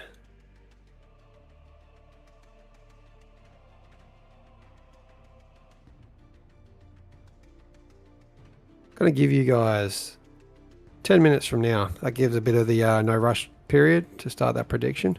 And I believe you guys can bet your channel points. Those who predict the right team that wins get to steal those points off of those that picked the wrong one. You should be able to join. All right, are we good to go now? They're looking all green.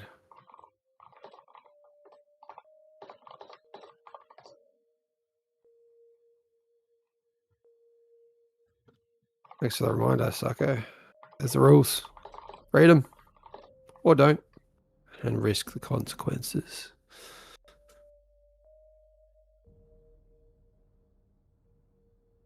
That's what happened. Probably best not to do that in general anyway. I do see Nightmare's perspective of it. He's probably reducing Duffy's OS by doing that. I know if I joined Duffy, it would be. Having said that, humble brag. Absolutely not humble. Beat Duffy last night. 2 vs 2.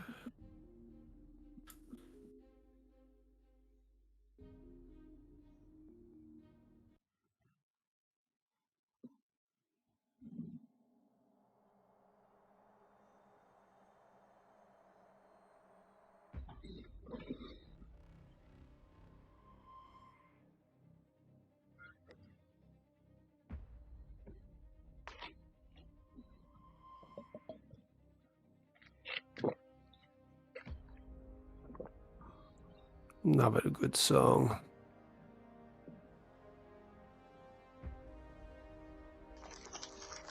We've already got 10.5k in bets on the Kings of channel points. Hot tip, if it's getting like up to a lot of channel points on the Kings, just bet a few points. Someone just bet a few points on the peasants and you'll get everyone else's channel points.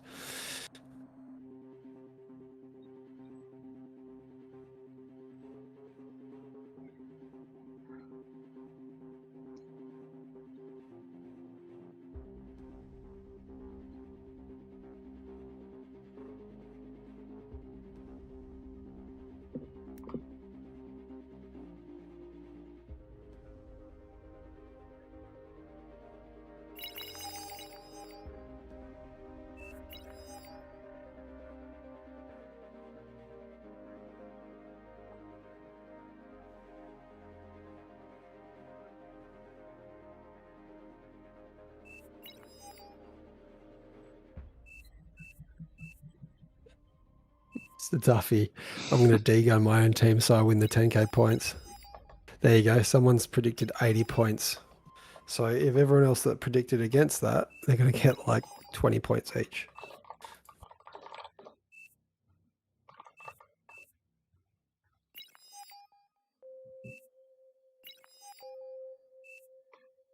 Oh, what? Streamers can't cast a prediction on their own channel? I can't abuse my privileges? How crap.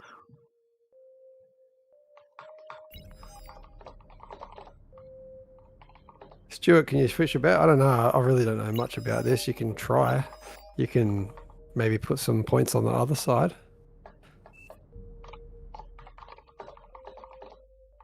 Up to 40.5 thousand. 40.5 thousand. Okay, 40,500 points versus 700. Genuinely, if someone rallies all the peasants together, though, it is not hard to beat kings. It doesn't matter how good they are. If there's, say, 800 units on the field at the 10-minute mark, the kings are wrecked. If you stop building everything at 8 minutes, build nothing but units for 2, I don't think we've seen a king's team that would win that. All right, everyone, the stakes are high. We have a couple kings in the commanders in the middle. They're on control D. We're all good. They're going to get self-deed. That's all the command. They're gone. Nicely done. OP, nightmare in the house. It is nice having the mods here. Make things easy for us. Resumed. And we're back, maybe? Might just need to do a pause on pause to get it rolling again. There we go. We're on. OP Kings in the middle. 9 of the very best King of the Hill players, plus a couple that I don't recognise. They're up against... How many are there? 70. 70 peasants around the outside of the map in blue, pink, teal, etc. The bluer team. They are going to try and wreck these kings in the middle, but it's going to be tough. They have a 70% bonus, and these players, I don't see them stuff up that much with their build orders, with their micro. So good luck getting in there. But no, these guys are fairly consistent. Yeah, there is opportunity though. If someone gets behind the peasants, spams that chat, build units, build units, build units at the 6-7 minute mark, that is going to be the way to kill these kings. There is no way they're going to stop, say, 50-60 units down every lane unless they play incredibly defensively and build a lot of units themselves. And if they do that, you keep flying units at them, keep the pressure on, make sure they have to defend, and then wait for those corners to come online and then pump in with the T2, T3 units. And you don't have to flow down every lane. Like, one of the better suggestions is just like scout out the more open lanes and then send, I don't know, 3 or 4 different spots with hundreds of units. Yeah, if you can hit them hard, say at 10 minutes, check every lane, and then throw units down whatever's the least defended quadrant, like the least defended ramp in your quadrant. That'll work well. You can just throw units down every ramp and you'll find out which one it is, and then send the remainder or the reserve forces down the less defended ramps. Is this a cast or is this coaching? We try to get on the peasant side. We're trying to help them a lot. And that's partly because on Twitch right now we've got a prediction going on who's going to win this, and there are currently 60,000 channel points voting for the kings compared to just the, what is it, few hundred for the peasants to win, 700. So it's very much favoured that these kings are going to win, and I don't blame them. These players know exactly what they're doing. Rosie in the middle, very experienced king player. We've also got Platinum Blonde. They're buddies in this game, always coming together, getting things done, pushing together. And the micro is very complementary as well, making sure that each of them are protected. Someone with spam, someone with the T3.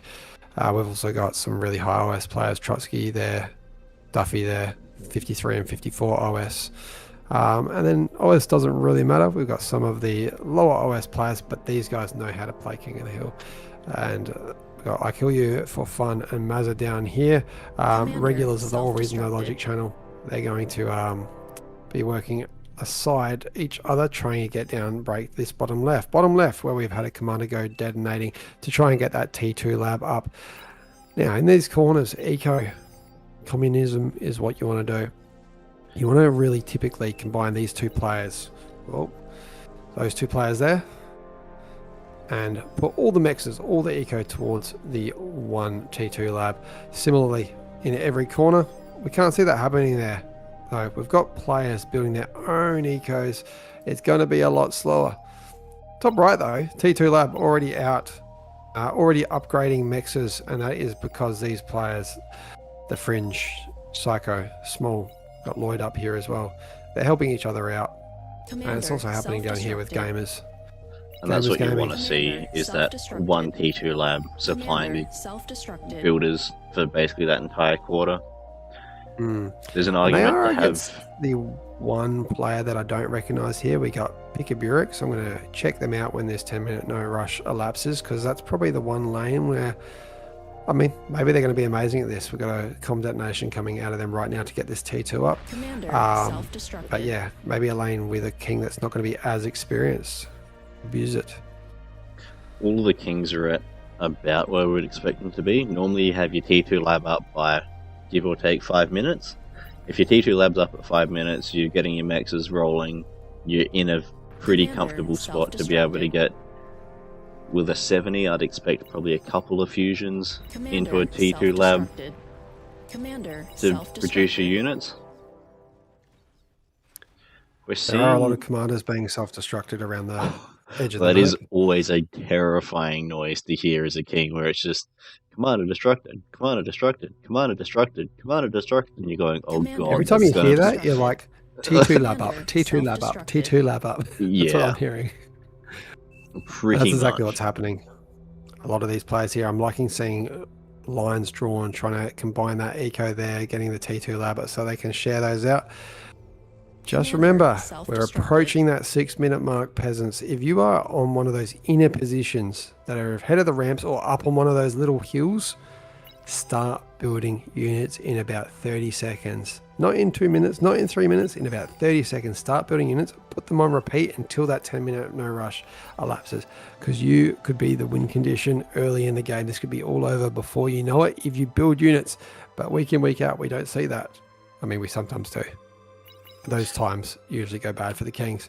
When that doesn't happen, when the peasants hold back, that's when we Commander, usually see either these self-destructed. longer games where the kings will scale that eco, and with a 70% bonus that they have, it's going to really scale.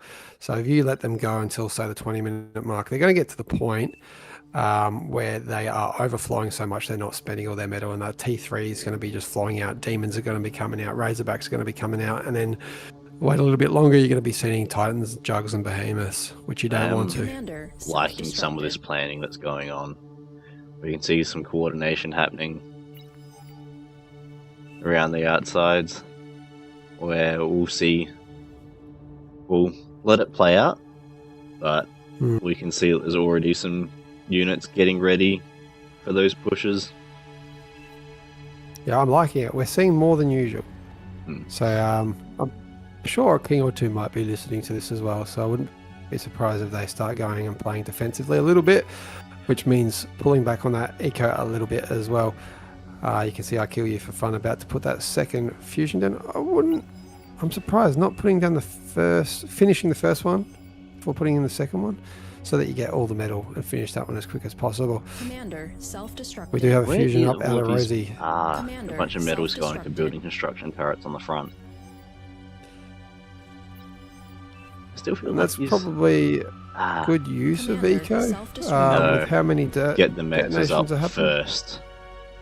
Oh yeah, The some of these other T2 ones aren't upgraded. Mexes yet. aren't Mm. upgraded. That's why his metal's low and he's stalling. Battle What? paused. What I like to do. Oh, have we got a? No, where are we? Well, we're gonna pause. I think it's platinum blonde. It's a king. It's a king lag. We do allow pauses only for the kings because it completely changes the game if they lag out. If it's a peasant that pauses or have an issue, unfortunately, you need to resume the game. So yeah, we are on an AU server because we didn't know how it was going to go with or without mod. We only know if they're going to join once they join.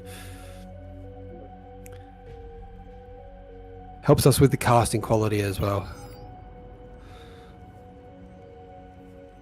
Okay, it's good to see that no one's abusing the rules. When I saw a pause, I think, oh, persecutor or agitator or something's been put around the map, but it hasn't. We're all good.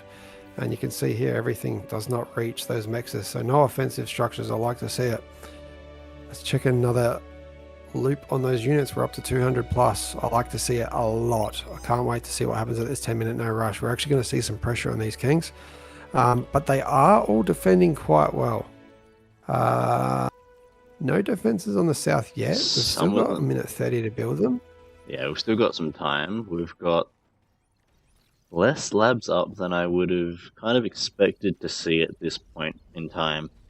I know if you don't have your lab up by, say, now, by the time it's built, it's 9 minutes, and then you're getting a handful of units out by 10 and hoping you're not the one to be hit. Yeah. Which is why if you can throw units down every ramp, or almost every ramp, you have a very high likelihood of being able to make it in. I'm just going to see what the peasants if can you actually as a king, if you are struggling to get some defenses out, one of the best units to defend in King of the Hill is actually Cortex Pounder. Pounders will hold back most rushes with not that many units. The peasants have some good vision. There was a whole bunch of radars that went up early, so they've got reasonable information on where units are and where they're not. All right. Are those units still building up in numbers? We are seeing a good amount, not the most we've ever seen. I would advise that you, gang up on lanes, get some ticks out there so you can see. You can actually see a call on the top right. There's a call for top left. There's a call for a weak lane, and that's because the radar's picked up. You can see multiple beamers compared to the other lanes, only got the 2. There will be a couple LLTs thrown up, but there's only 8 seconds left. So get ready, peasants. Get ready for those rushes with those units. Make sure you've got lots of them, and make sure that they're all sent right at this 10-minute mark so that the pressure is all on. And there goes the lava. Good pushes out of the north. South must not be able to hear my voice from wherever they are. South will be coming up shortly, but this northern side, oh boy, this is a lot of units, and we can see that those units are being directed around the defenses rather than just through them. But this is going to be a lot of units that have made it through those defenses, and it's great to see them rushing straight for the middle, not necessarily worrying about killing the defenses, getting into those bases, getting into that center economy, and that build power going down is going to cripple that king up there. With the build power being gone, restarting is incredibly difficult. Those ticks did not abuse the build power over there. We still have a lot of rushing happening, and Pika Burek now absolutely flooded there. Unfortunate, and I think we're going to see some units get into the back line over here. Yes, peasants. Great to see. Have actually breached. Yep, and this is all it really takes, is if you can punch enough units in at that 10-minute mark, there won't be defenses or units on every single lane. Some of these kings on the bottom side were very lucky. There's a couple of kings that don't even have labs to build units at the moment. So if they'd been pushed, they would be in a very similar situation. What the problem is right now, though, is the south is not pushing enough, meaning that I kill you for fun. You can see they're actually sending some of their units north. Yeah. You don't want to let this happen. You want to completely distract all those kings from coming to aid the spot where there's leaks. Really good push. I'd love to see the kings get back into this, actually, and I reckon they might, because they're not a lot out of it Eco. yet. There's only a 20% difference in eco, which is not great to hear as a peasant. You want to really keep this pressure on in all lanes. Unfortunately, though, South is just really building up.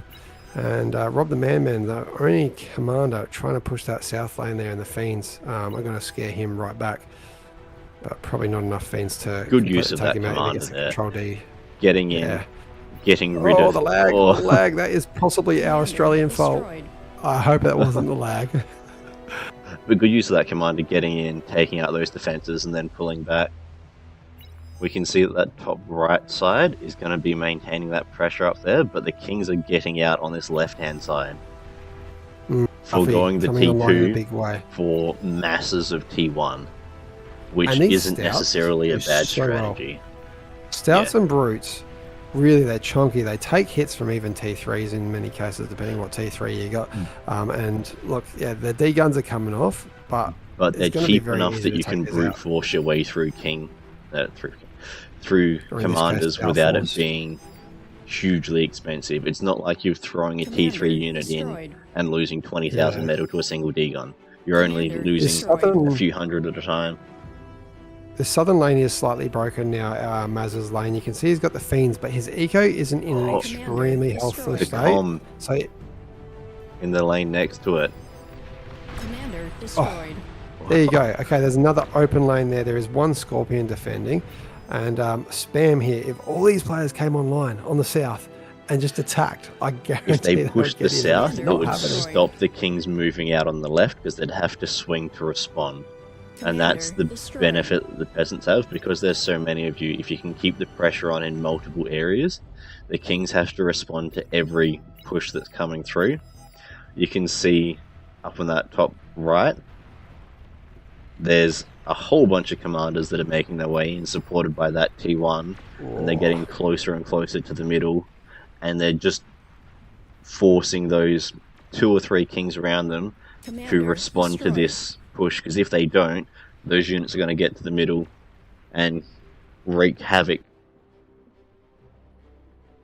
Oh man, and we've now got a tremor out there about by Invisible Troll raining down onto Trotsky's base. That's actually doing damage to their commander. It's going to really assist with allowing stuff to get in here. Dr. Fluff walking with the commander as well, and I'd say even send a couple of res bots in. You can see that's what the kings are doing, trying to res this stuff up and reclaim it. With the build power here, they're actually managing to heal everything here. Trotsky pulling the commander back. Good use of unit choice, the mammoth. Bit of mammy love. These really will Commander stop quite a bit self-destructed. of the spam that's coming in, as well as any sort of long range stuff until you really get the D guns off onto these. Actually, that's probably the answer. Get the D guns off on these 3 mammoths and they'll go down pretty quick. Like these 3 mammoths are going to take out these incisors and the spam. Yeah, it's not going to work. Good to see that the peasants have managed to shut down this big push of stouts. They've lost a couple of But- people, but wow, they that's haven't a lot of lost metal. more than the top of the ramps, essentially. And that was Commander basically because they had destroyed. the, what's that, 4 or 5 Yeah. plays Fiends on have either actually got side. good. If you got the micro fiends, do quite good against these stout balls because you can control D them amongst the brutes and the stouts. You have and to they will go remember down to pretty select quickly. one rather than all, because that can be a I bit have awkward. literally, I've done that I have more done than it once. where I've had a double-click on base it. that I've had quite a bit of eco, and it's built so many fiends so quickly that they chain react all the way up the line back to the base. I've definitely had That's the that with thing. balls and things before as well, where they would chain react back up the line like a fuse. Kings, I'm loving seeing these tigers helping out. The kings are pushing on the left again, but The oh, kings have somewhat Unvogue. Go stabilized. invisible. Go invisible, not- bro. Dead at the moment. The economies are relatively Commander even. destroyed. It's like 10%. We'll call it even. Commander destroyed. I do like seeing the gunslingers here as well. They knock back these as well, so they get in a bit of a traffic jam, kind of like the pounder does, knocking back the units, and really like the pulsar added here. So a couple pop-up scorpions would go down a trait, and that'll stop down future pushes. So maybe the time of the brute is a little bit over. The pushing is still happening on that left, Commander destroyed. and now things are stabilized once again. This game probably not going as predicted. The voting on Twitch is over now with the Kings heavily being favoured as the victors. If the peasants win this, there's going to be a few people that very few channel points are going to get a massive win in channel points. I am seeing that, Tom. Yep. but it's seen. It is seen. Someone remembered to build the right thing. And thanks to those that follow. If this gets onto the YouTube, remember to hit that like and subscribe as well. So over on Twitch, This top right for the peasants has done a great job of keeping the pressure on and being able to maintain the space that they've won. Just those constant lines of, you can see what's that, 4 different players are throwing T1 units down this ramp just to keep the area occupied, making it difficult for those kings to retake that space. A couple sharpshooters or starlights, probably sharpshooters, will start taking out these tiger tanks as well. Tiger tanks are reasonably good choice against most of this T1, but they will go down to those heavy shots. I don't mind the negotiators for trying to creep close enough to flip the edge of a base. But let's just against check out units, the player view. It's going to be rough. What are they saying? They see the fusion. Yeah, they can see the fusion. I mean, they see Dr. Clone's commander there. And here we go. We're going to get some conversion. Oh, is it going to get it? Are they going to shoot? Why didn't they shoot? Yes, they got some conversion there. Made for themselves just then. Commander destroyed. But we do have Marauders now coming out of I Kill You for Fun. He is looking to live up to his namesake with these couple hounds supporting as well. They should be enough to blast through here, but they will go down quite easy to commanders. So any commanders around should be rushing over here to get ready for that D-gun. There are sharpshooters. They are going to do well. Sharpshooters take out Marauders quite quickly. If their shot gets off, you can see taking about 80% of their health with every shot. And that lane's being cleared up, but this other one, they're a little bit more further through. He's pushed through 3 different lanes there, and he's going to make it up at least 1, maybe 2 of those by the look of it. And this is where the commanders in the background need to come online quickly. Stop building any eco. Once those ramps get reached, it's straight into units. Hold that, push off, and then you can return. The Kings are doing a good job of pushing out in general across this bottom side at the moment.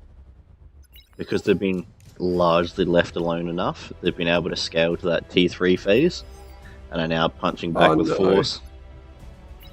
We got Jiven on the bottom left. He's not building any troops. He's going to die.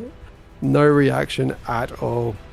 Just ecoing. All of that eco comes to nothing.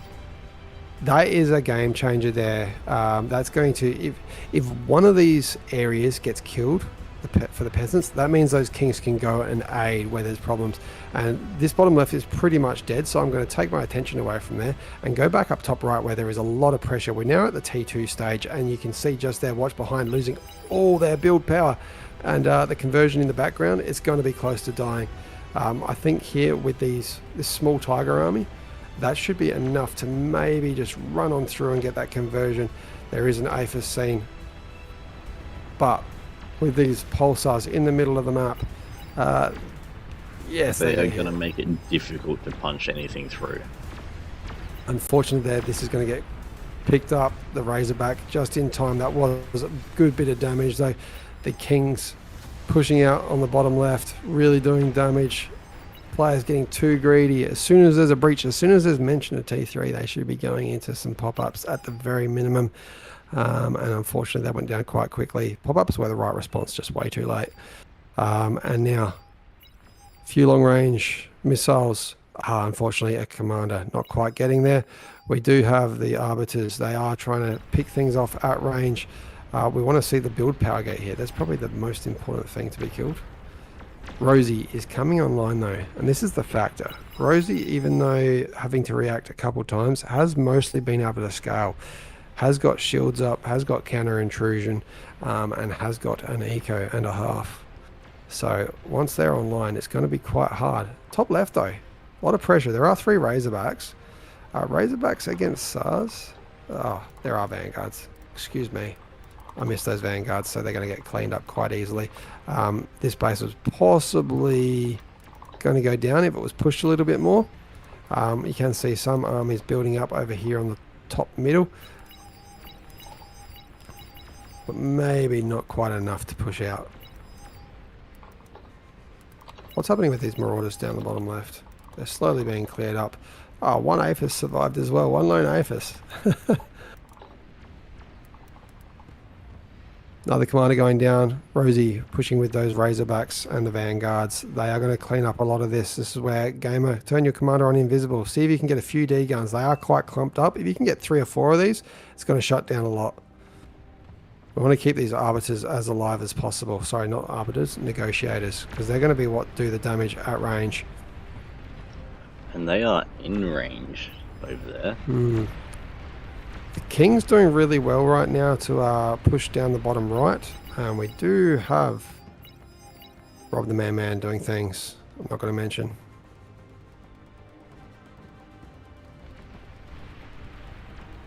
These Shivas pushing hard. Commander's getting in position, so those D guns. Tisserton getting his money worth, taking out 3, but there are some peasants that, sorry, some pawns that take him out. And now Terrakan doing the same thing. Very low on energy. You need to keep your commander still, wait for that energy to build back up, and then get the D guns off. Taking out plenty of metal worth of pawns, but unfortunately these Shivas are going to push hard. I really hope these players in the background get map. Oh wow, his name, get map awareness please, does not have a lab right now. Get a lab. You have 5,000 metal in the bank. Make it a T2 lab. What do make you it mean? sharpshooters He's got the or. labs over on the right hand side there. Oh, sorry, my excuse. He got Couple to of take command on T1 somebody labs else's producing base. spam for demons coming out of a T3 lab, which isn't a bad mix for King of the Hill. I missed the second base. My apologies. That's yes, unit production base over here, eco down here, but that eco is about to start overflowing. Probably going into the behemoth is the reason why. The build power definitely needs to expand, and that's exactly what happens right now. But because it's focusing on the wrong thing, this is all going to fall. So this Generally, is where he you needs to want jump back on his more base units and over bigger units. build spam with the build power that's down here at your other base. That's the go right now. You want to just throw down a T2 lab to clean this up, and it should be enough to clear it up. There isn't heaps of T3 lab left, and I tell you what, Kings are looking in favour right now. That top right is being completely filled up by Rosie. But there's also some relatively thin patches as well. They've only managed to wipe out that bottom left corner, and now that they've done that, they'll likely leave them alone for a while, so there's an opportunity that they might be able to rebuild. But the other 3 corners are still going strong.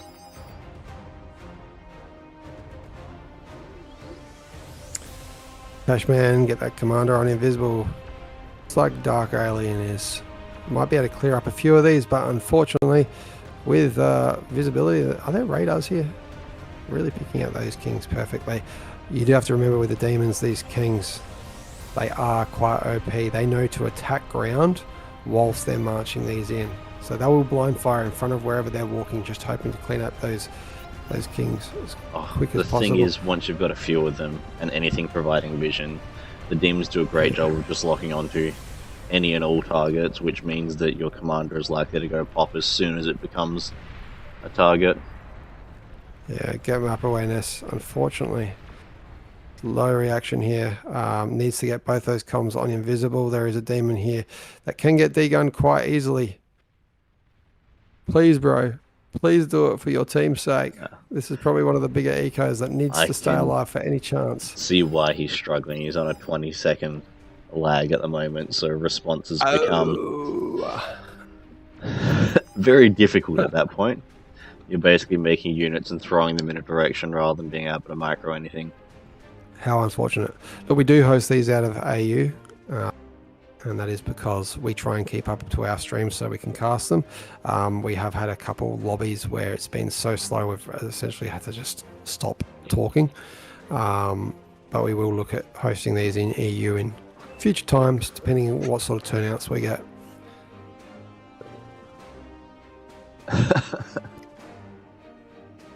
I feel like that might be correct there, Chrono. Saying that his points are safe, feeling like the Kings are in a commanding position at this point. Yeah, and I feel like I have to agree. Being able to push out on the next 2 corners, bottom right and top left, look like it's essentially clean up at this point. I tell you though, they got It close. only takes one to get in. Yeah, if Rosie's base got reset when goddamn it got close, and even more so, Watch Behind's base. I mean, it has been somewhat reset, but early days there was an opportunity there for a bunch of ticks. They didn't see the build power and went for something else. That sort of thing would have meant that Rosie would have had to cover 2 lanes instead of just the one, and Rosie was able to fill that gap for Pick-a-Burek. If the bottom side had basically done the same as the top side, where they had units flow down most ramps, I don't think the response would have been able to stretch far enough to hold everything off. But the peasants did do a good job of providing a whole bunch of pressure, and the kings responded well. They managed to hold them off, reset, and now they're pushing out with force. Sharpshooters are going to go well against Razorbacks, but they're not going to go great against the ticks. There's a lot of sharpshooters here as well. They need to be microed continuously, target fire onto these sharpshooters. But we need some welders or something similar against the ticks. The Sheldons are not going to do too well against them. Even just some LLTs will go alright. And that just goes to the value of T1 units, even this late into the game. T1 is still a very viable force. If you end up in a situation where you fall behind, get to it yourself to the stage where you can start producing a T1 line of units and just continue pumping those.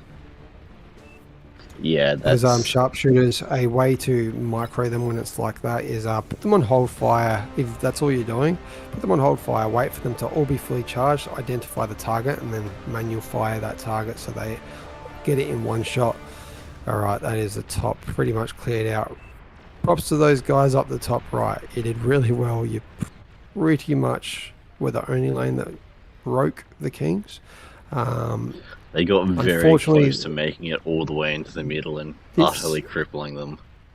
This map really helped illustrate what we preach, which is build units as peasants. You could see how much the top of the map got pushed versus the bottom of the map.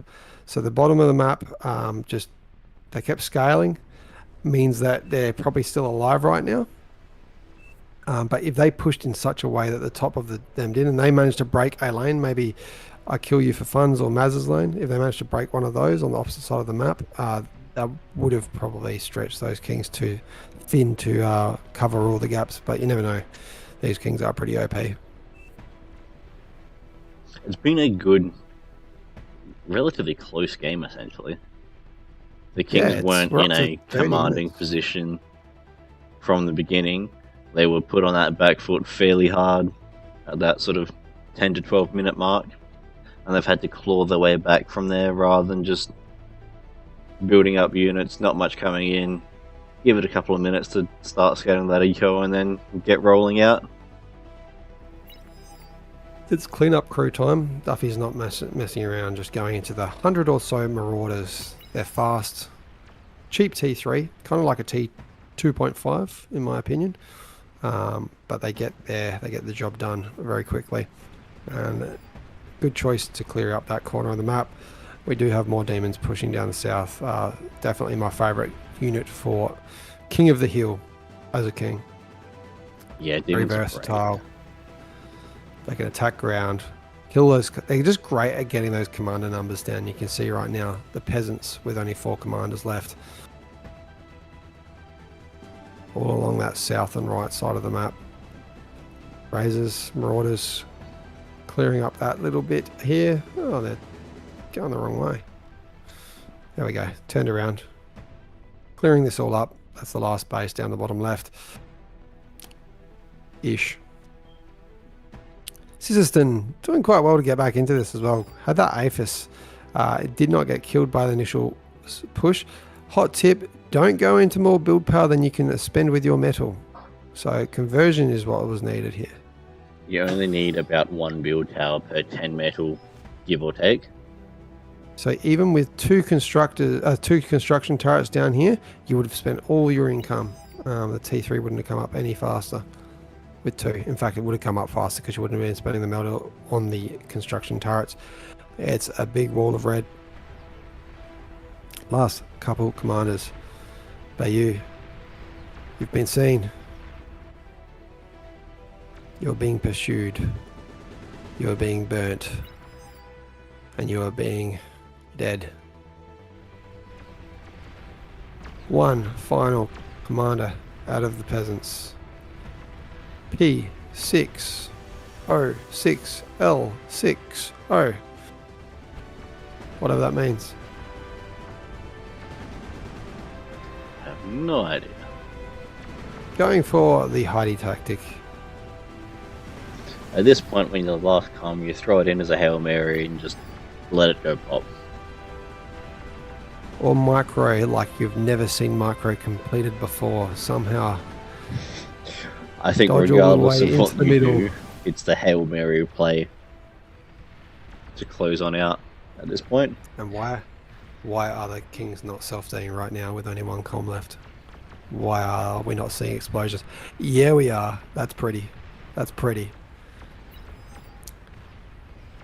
Very pretty. I think the king's actually losing a couple kings. Could you imagine if I called that and then all the kings exploded too? And that just goes to show, if you can make it into the king's bases, once you get to this stage of the game, if you can hit any of them, most of them will go down. A true showing of the red players there. OP Kings team. But they didn't go as well as I thought. That was not our shortest game that we've ever seen. That is 32 minutes for them to clear out the map. And that's shout out to the peasants for being aggressive early on. A lot of damage dealt there, but really nicely done out of those peasants pushing. Especially in the top right. You got through. Did damage. That's King of the Hill. Hit that like and subscribe below, guys. Or follow if you're on Twitch right now. Time for the next one.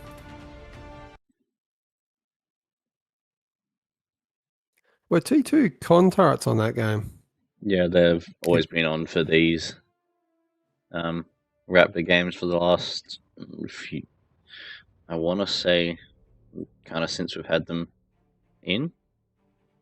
So it's probably been the last 6 months or more. We've had the T2 con turrets. All right, guys, if you've had a go at King, jump back up to the Team 1, please. I mean, we can drag you back down if no one joins. We want to give 9 new Kings a go.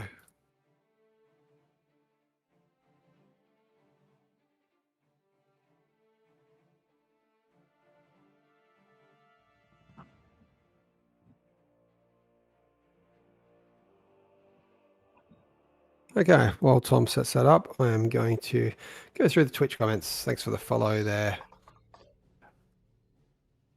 Gamer NL.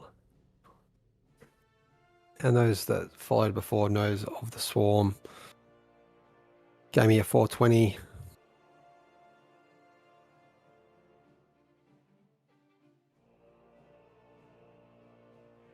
We had a sub last night as well. Thank you. Got to thank you during the stream last night.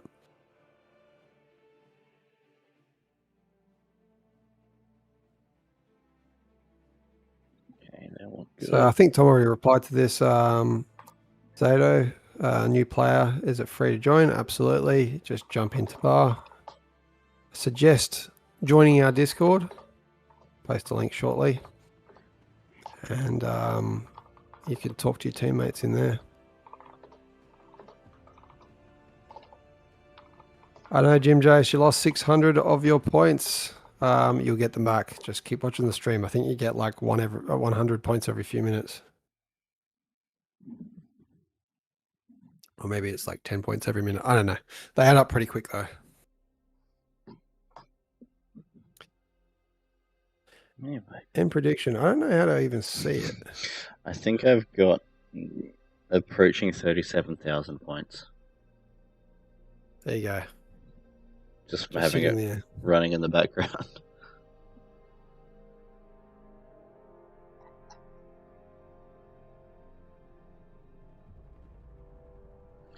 I feel like bonus-wise, that was probably about where we want it to be. It'll probably swing a little bit with the players changing teams. Wait. All right.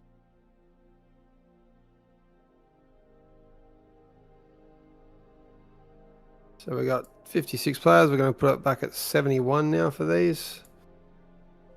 And the reason we make it 71 is just so that we can see the difference of who was on the Kings team last game compared to this game, so that we've got the opportunity to switch those players out.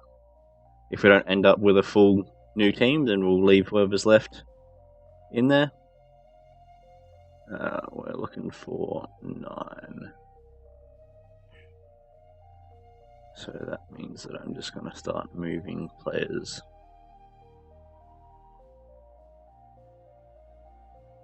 Back to Team 1 from the Kings last round.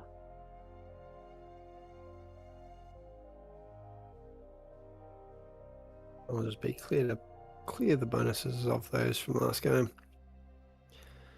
All right, we got 9. Just checking if anyone else wants to jump down to King. We have 1 spot. Mazza will jump up to Team 1 if somebody else wants to have a go that has at least a bit of experience at King of the Hill, or is just good at the game.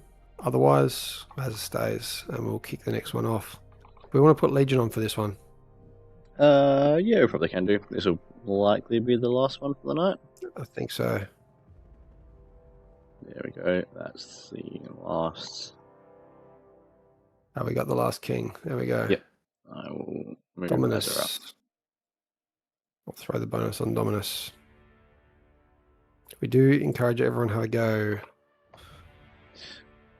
It's definitely worth jumping in and doing a practice run or two if you're intending on jumping in as a king. We typically end up running Raptor Crater at about 70s. The throne is probably somewhere in the 60 ballpark, and Claymore is 50, 55. So if you can do a build for any of those maps at those bonuses we end up at, ideally you want to get T2 by 5 minutes, all of your mechs is upgraded, a fusion built with conversion, a T2 lab back up and running, and units produced before you hit the 10-minute mark, with a couple of defenses to act as essentially early warning systems.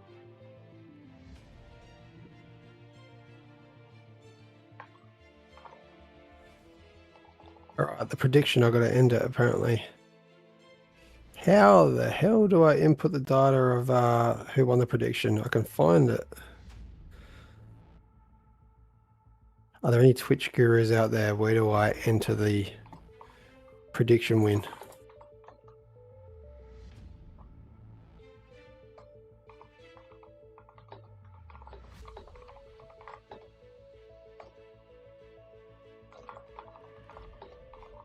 I'm going to have to quickly look that up while you kick the game off shortly.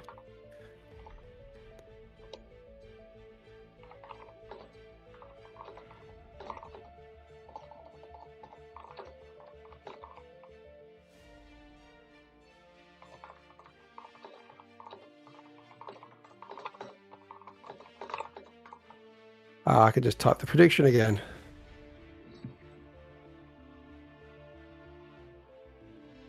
Apologies that I'm a little rusty at this. Okay, choose outcome.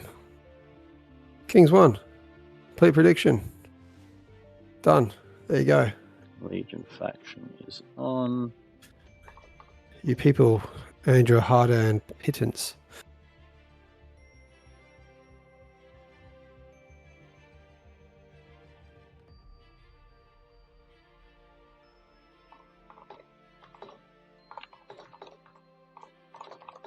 Five very lucky predictors, increasing what they bet by about 1%. There you go, 395 channel points, which is probably less than what you got just watching the game. I'll try and get in the habit of putting them in a few more times. Maybe we'll do one for this one. We do have one too many Kings, so I'm just going to move that last player. Sorry, Neo. We are full.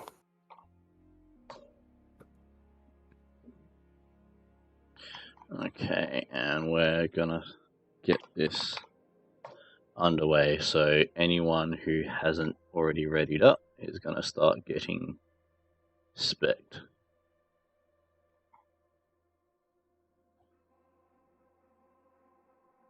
Because if we force ready and start the game, they will likely end up spawning in the middle of the map and losing their comm regardless anyway. I'm wondering if we bump this up to 75, but I think we'll leave it. We haven't seen a peasant win tonight for the first time. Thanks for following, ZZ. And Mary TDK. Absolute legends. Love the support, guys. We are here every week around the same time, hosting King of the Hill. I'm also online quite a few nights while my wife allows it to play your standard team games.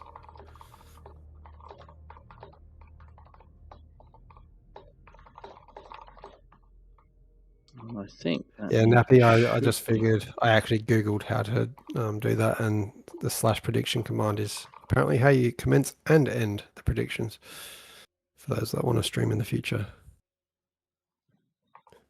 Good old Google. Got a few matchups, do we, Tom? I think we've just got that one player that's... There we go. All right. So we don't get a double up. You're going to be the one that force starts it. Yep. Beautiful.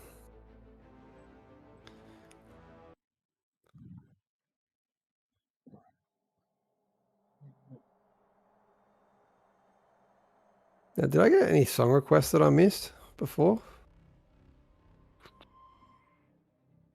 Not that I have seen. If you want to request a song, guys, just jump down to the channel points at the bottom of the screen and you'll see a, what's it called? Pick a song.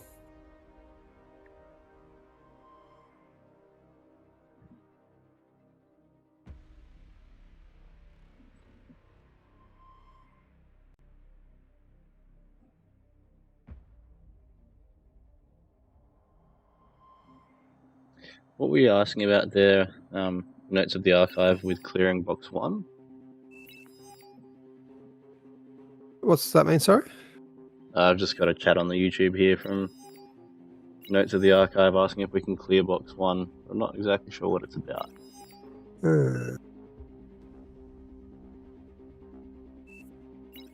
Alright, we've got a song request. I'll get that going.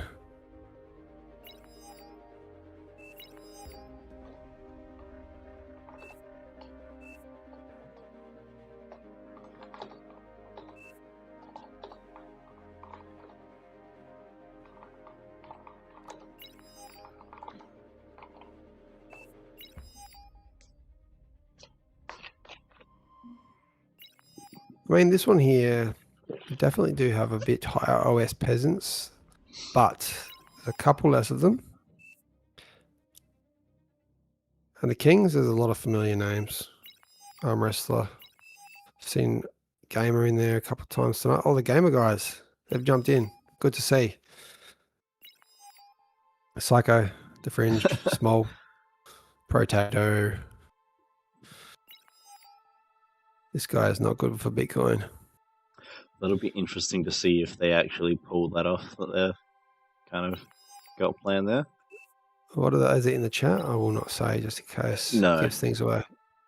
It depends on whether you've cleared your map or not. We will wait and see I what have happens. cleared my map. You can let me know once it's happening. I'm sure we'll see some more coordination to that effect if they go ahead with it.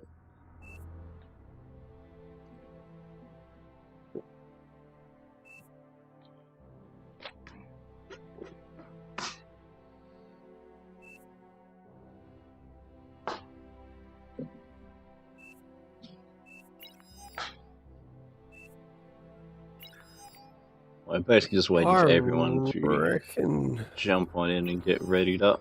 And I think just about ready. Kane's the only commander that hasn't placed yet. So Kane, you got 5 seconds to do so. And then we're going to force start this one. Someone's going to have to take Kane's commander and self-do it. A donation to the middle. He's here now, so we should be good to go in a second. Nice song choice, Nappy.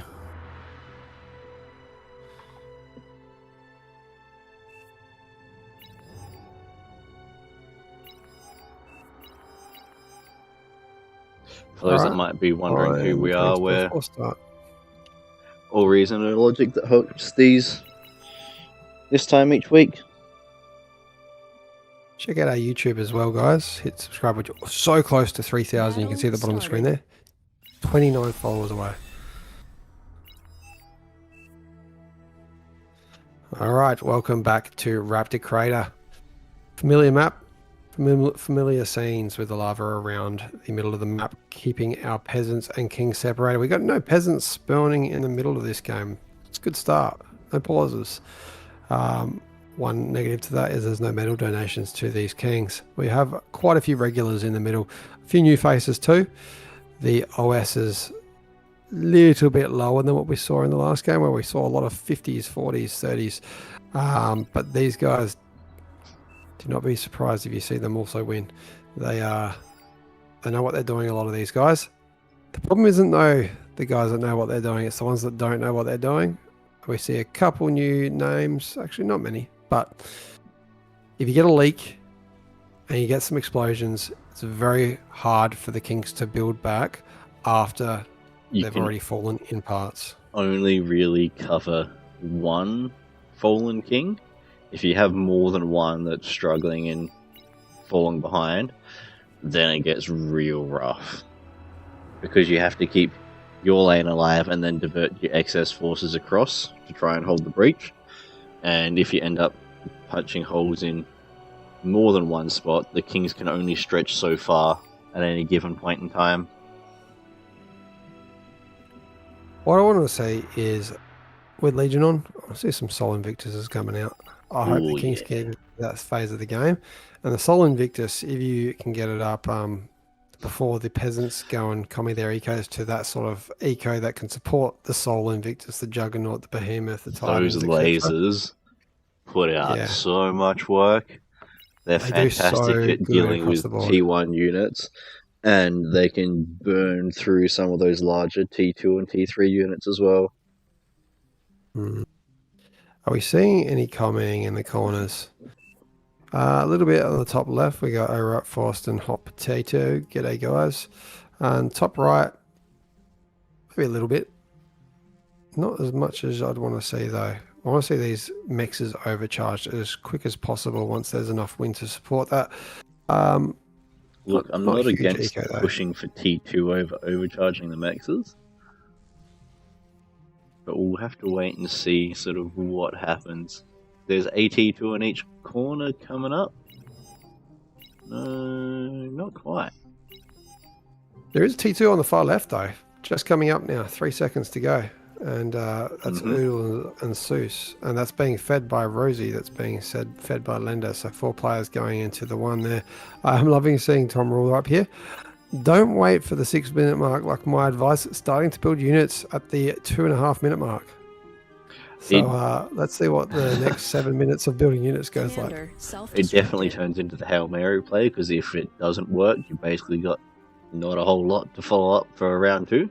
However, if you manage to get in and the king is dead, you buy yourself a fair bit of time to then rebuild. And if you can throw a couple of resbots in with stuff and eat the army that you've killed, you'll be set. Commander self-destructed. Commander self-destructed. Commander self-destructing, what does that usually mean? That usually means T2 is coming up in those areas. So if you're a king, zoom out a little bit, look where those explosion marks are, those little beams shooting out of the sky. You know there's probably going to be T2 upgraded there by the 10 minute mark if this is happening sub 4 minutes. Looking into the middle, T2 coming up for Potato. Cashman. It's coming up for Arm Wrestler. It is coming up for Dominus. Commander Small is already up, built. Good to see, and so is the Fringe in the middle, similar to Psycho Pew Pew over on the right. I like to get out 3 constructors if I'm in one of these edge positions, a 4th one of them if I'm in the middle. So if I'm on the edge, I like to send 1 T2 constructor down each of those mixes and keep 1 in the base for building those fusions, etc. Scaling that eco until the about 8 minute mark when I turn into units and then some static defenses. If I start in the middle, I like to send a couple constructors to each of the T2 mixes and then keep the one that's closest to start going into the fusions. And you also, I believe, can build the T2. Have we turned on or off the T2? T2 build Build power. towers are on, but they will chain react the same as the T1. Are they on? I cannot see them. You have to find a T2 constructor. I have. Commander, Oh, here we go. self-destructed. Advanced construction turret. I'm looking under the economy tab. It's under the build tab. Same place you can build the labs. I knew that. Totally knew that. So ideally we like to see the first fusion getting completed before there's much of the defenses put up. So you typically maxes energy Commander, into T2, self-destructed. upgrade to T2 maxes, then you build your fusion, and then you can start looking at rebuilding your lab to go into units, start to get some of your static defense up, or pump out a bit more economy depending on where you're at and how much time is left. And kind of looking at the minute marks that you want to do each of those is I like to go into my units no later than the 9-minute mark out of the T2 lab, plus some spam. I like to have 2 T1 labs. And then I like to go into my defenses on the front line from about the 8-minute mark. I usually do it just off of the 1 construction turret. If I start that at the 8-minute mark, I can usually get up 4 beamers, a pop-up, and that construction turret if it's already up. And it also helps with getting the, what's it called, the mexes upgraded if built in the right position. Yeah, if you can have a build turret within range to be able to hit those things. Or And stuff like having a build turret near your outer mexes to be able to help with getting those defenses up.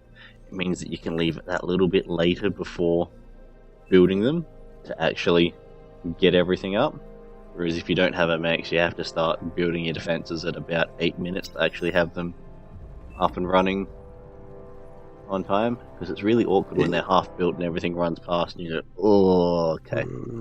Speaking of awkward, if you are listening, I think they must be listening. Gamer, just to make sure you cannot reach that eco and those towers. I mean, problem is if they come online, they're going to start shooting this stuff. Which, yeah, it's okay to kill these towers because these towers are also quite close, but it can reach eco, which you do not want to do. It is not fair for these guys.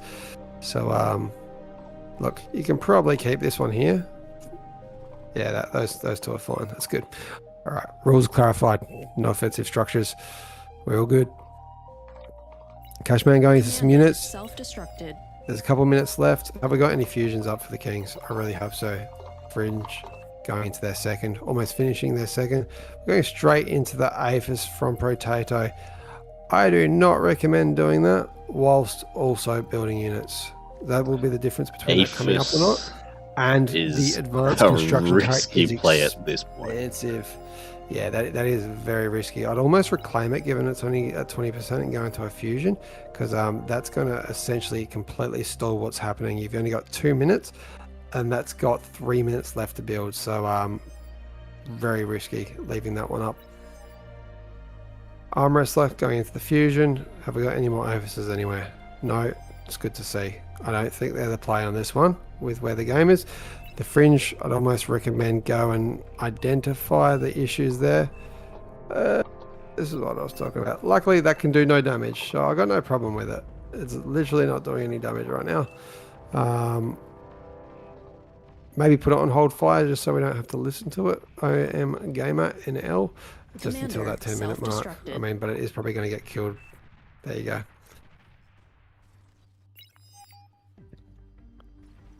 Hearing some shots elsewhere as well. I really hope there's no OP plasma artillery anyway. No, we're all good. Ah, that's all good. Scarlet reclaiming. 1 minute left. Potato still going into that Aphis. It is totally not getting up in time, especially with the frontline building like this. Self-destructed. He is running the gamble of not getting pushed. Ooh, yeah, when Psycho Pew Pew, that is... Oh, it's accidental. That's actually accidental. Just put it on hold fire for now. It was shooting at a beamer, which is also very close, and just missing and hitting the mechs. So that was an accidental fire. He's just put that one onto hold fire until the 10-minute mark, but it is technically perfectly fine. It does not reach the eco. It was just overshot. he's tried to build them Alright. so they're not hitting the top of those hills, but still defending Yeah, that it was front the of his beamer ramp. that got built there, so it was missing the beamer. We are seeing an interesting play out of the kings here.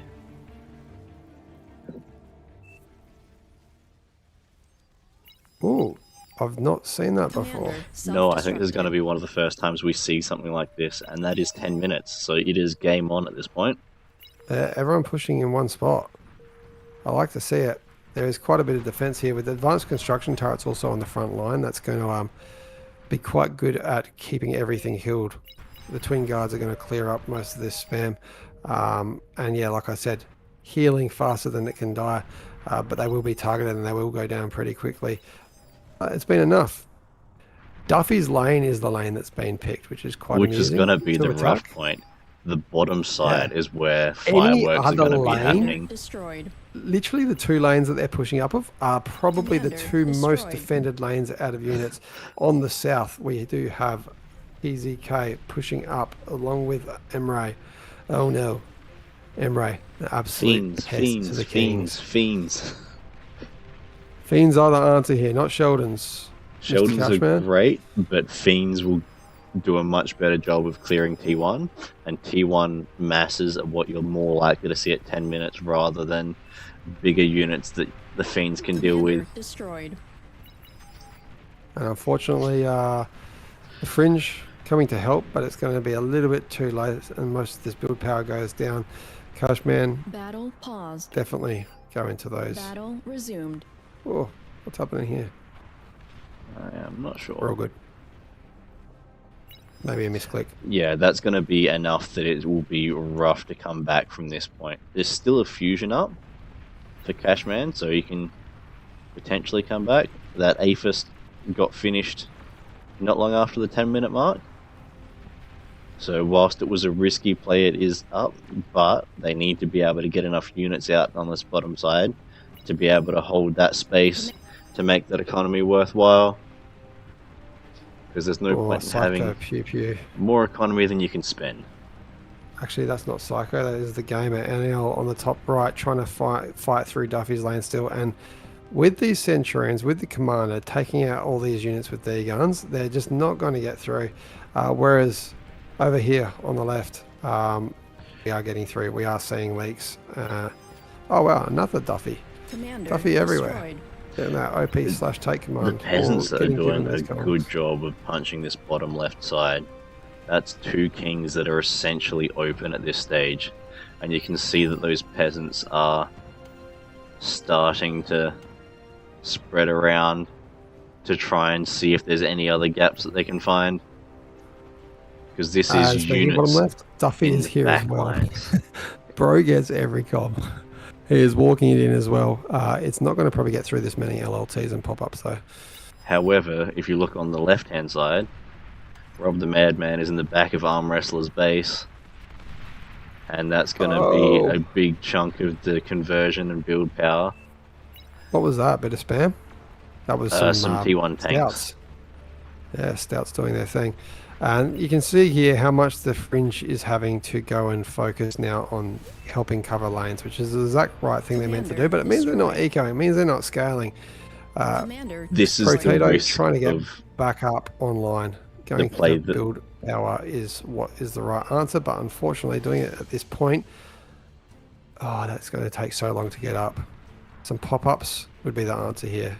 Yeah, this there is we the go. risk for the kings of committing to a play in one spot, and this is what the peasants can do by if they can put pressure in more than one area at once. Because the kings had concentrated their forces up on that top right, the bottom side was exposed, which the peasants have been able to capitalize on, and they've essentially killed 3 kings at this point, which is going to be Well, a actually very getting- rough position to come back from. Small very much getting into the top Resumed. right here as these Centurions, unfortunately though, not out damaging the build power here. So if Small's commander just walks straight up and D-gun all that, that's probably the best bet to get through over there. Yeah, he's brute forced his way through, but it's taken a lot to make it. Yeah. With the Tigers now wrapping around, I do like to see that. That is another good way to assault Duffy's main base from the side.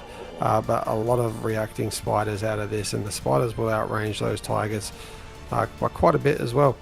And there are some commanders there. So, all right, Centurions did manage to push through over here. Lloyd's commander getting in position to probably explode and take this all out. Some D guns though. Oh, great D guns. Destroyed. That means though only one more commander right in the top right of the map, and looking down the south, it's not looking healthy. Destroyed. 3 bases dead. APHIS is gone. The APHIS, as predicted, wouldn't survive. By going to APHIS, yes, the reward can be felt quite heavily at about that 20-minute mark, but if you don't fall, it can you don't be have a minutes. huge boon. However, You it makes the literally play don't to get minutes off 15 APHIS. incredibly risky. Mm. 'Cause Units or even- APHIS, your choice. yeah, once you get it up, you're then still behind on units, and you need to get your conversion up before it actually really hits its stride. And if you get hit by a push of units at any point in time during that window, you're at high risk of losing everything.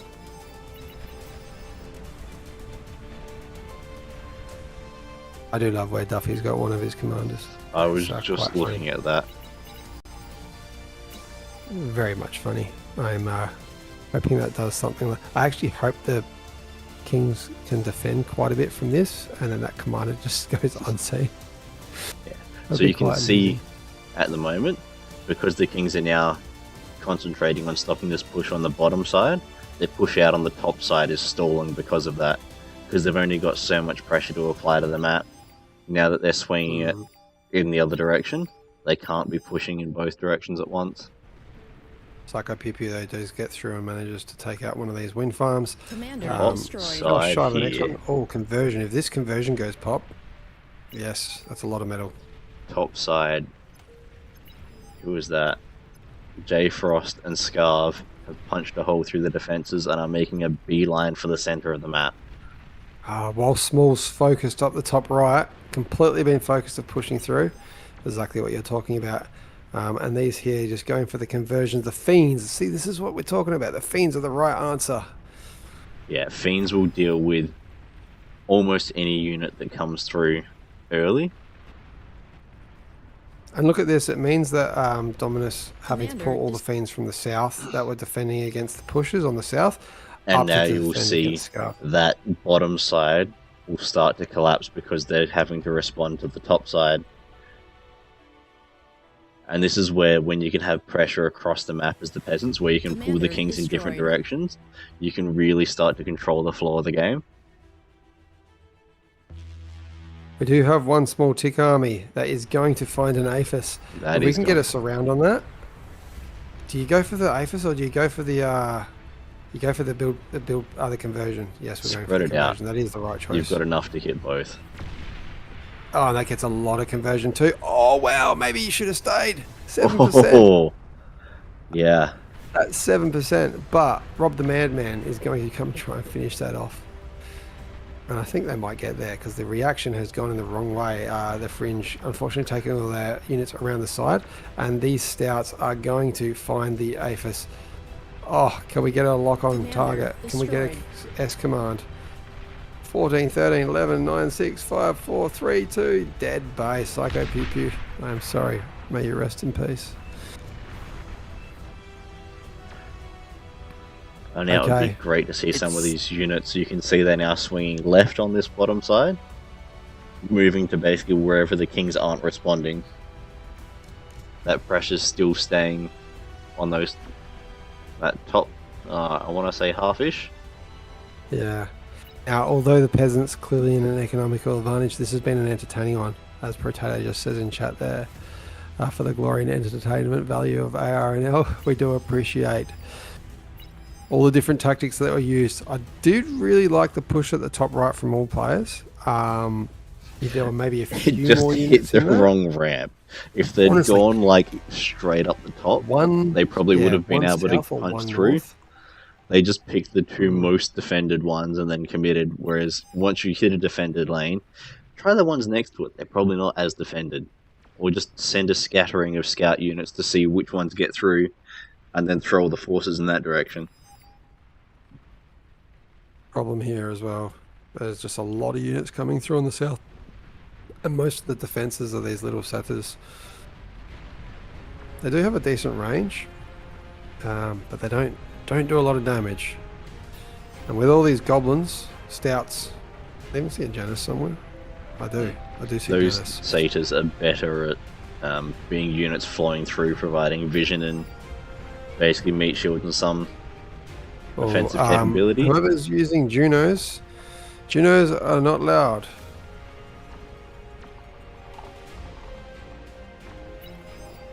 If I see another one fly up there, it's going to be a quick kick burn from whoever sent that in.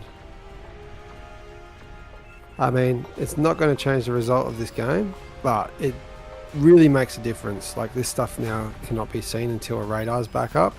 And then with Piece of Bread's commander walking through on the north, that's going to be essentially a dead base in the middle. D-gun's about to go down, I'm sure, into that T2 lab. And then all of Psycho Pew Pew's remaining units going to come across. It dies before that happens though. And the Aphis now getting hit by some of the spam. A very small amount of health on it. In fact, no health. And that is a dead base in the middle. A quick collapse of the middle there. And I would hate to say that the Junos spread that up by about 50%, just because all of a sudden those long range units can no longer see.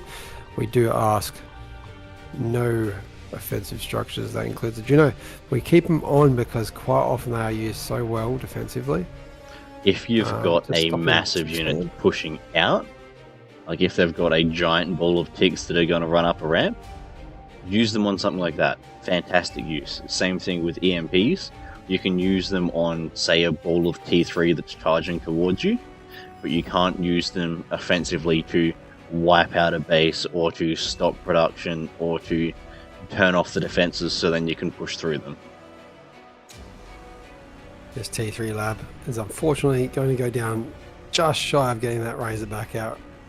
And the last real healthy base by Arm Wrestler is completely surrounded. Not completely. On 3 of its 4 sides is surrounded with Dominus's base. Still spitting out some units, but there are units right on the tail, and they're going to get in and they're going to come across that fusion, and that's going to take out all the energy. And you can really see still just the fusion stage, and Dominus has been able to continuously spam out units off of just one fusion. That's all you need to have T2 and then spam T1. And what I like to do is get up enough units that I've secured my lane, and that's when I'll go into my second fusion or an Aphis. Yeah, you generally need less eco than you might think to do relatively well. If you can put, say, an Aphis worth of metal into units, punch out and kill bases, that's generally just as good as having an Aphis. Because the thing is, if you've done that, then you can generally build your Aphis in the time that you're catching your breath before pumping out the next wave of units. Absolutely. Now, last commander, Dominus, surrounded, self-daying, a valiant effort out of their Kings. Probably one of the more entertaining games of tonight, actually. And to top off the evening for us, a nice ball of extreme nukes, putting a hole through the entire map, probably shutting down my power grid, just trying to keep up with the graphics. And there we go. Nice deformed map, lava coming through. Alright guys, it's been a pleasure hosting this one tonight. We are back here every Sunday. I'm also online for standard games during the week. If you want to check out the stream, hit that follow and you'll get the notification, or jump over to our YouTube. I'm going to paste it in the Twitch chat there. We are just 29 subs on YouTube away from getting to a 3K. We do really appreciate all those that have subscribed, which is probably most of you. And hit that follow on Twitch. Thanks for joining us all. I'm going to do a raid. I've got 3 options of people on bar. We got Goth Rave Mum, VDB, and Rosie Scarlet. I'm going to do a quick poll. While I think Nightmare might set up an after party, I'm not too sure. And then ask who you want to see us raid.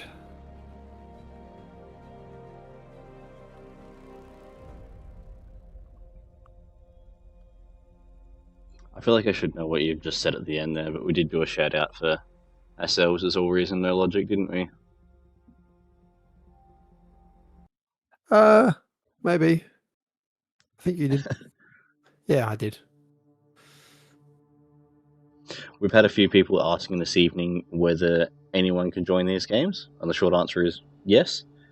Download bar, jump in at about this time each week, and join the lobby that's got King of the Hill in it, and you can join in on these games.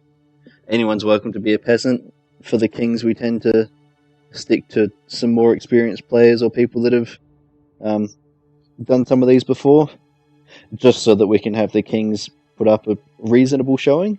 Because if you end up having 2 or 3 Kings collapse catastrophically right at the start, then the game kind of ends up being over before it begins.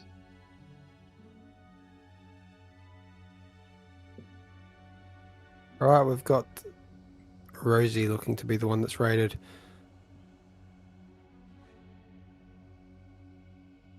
That's where we're going.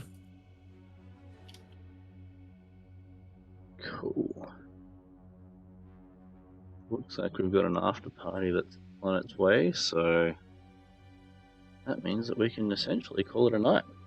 Oh, Rosie's actually in the game still. I definitely should be raiding Rosie, so that makes sense because they will be in the after party once Rosie opens it up.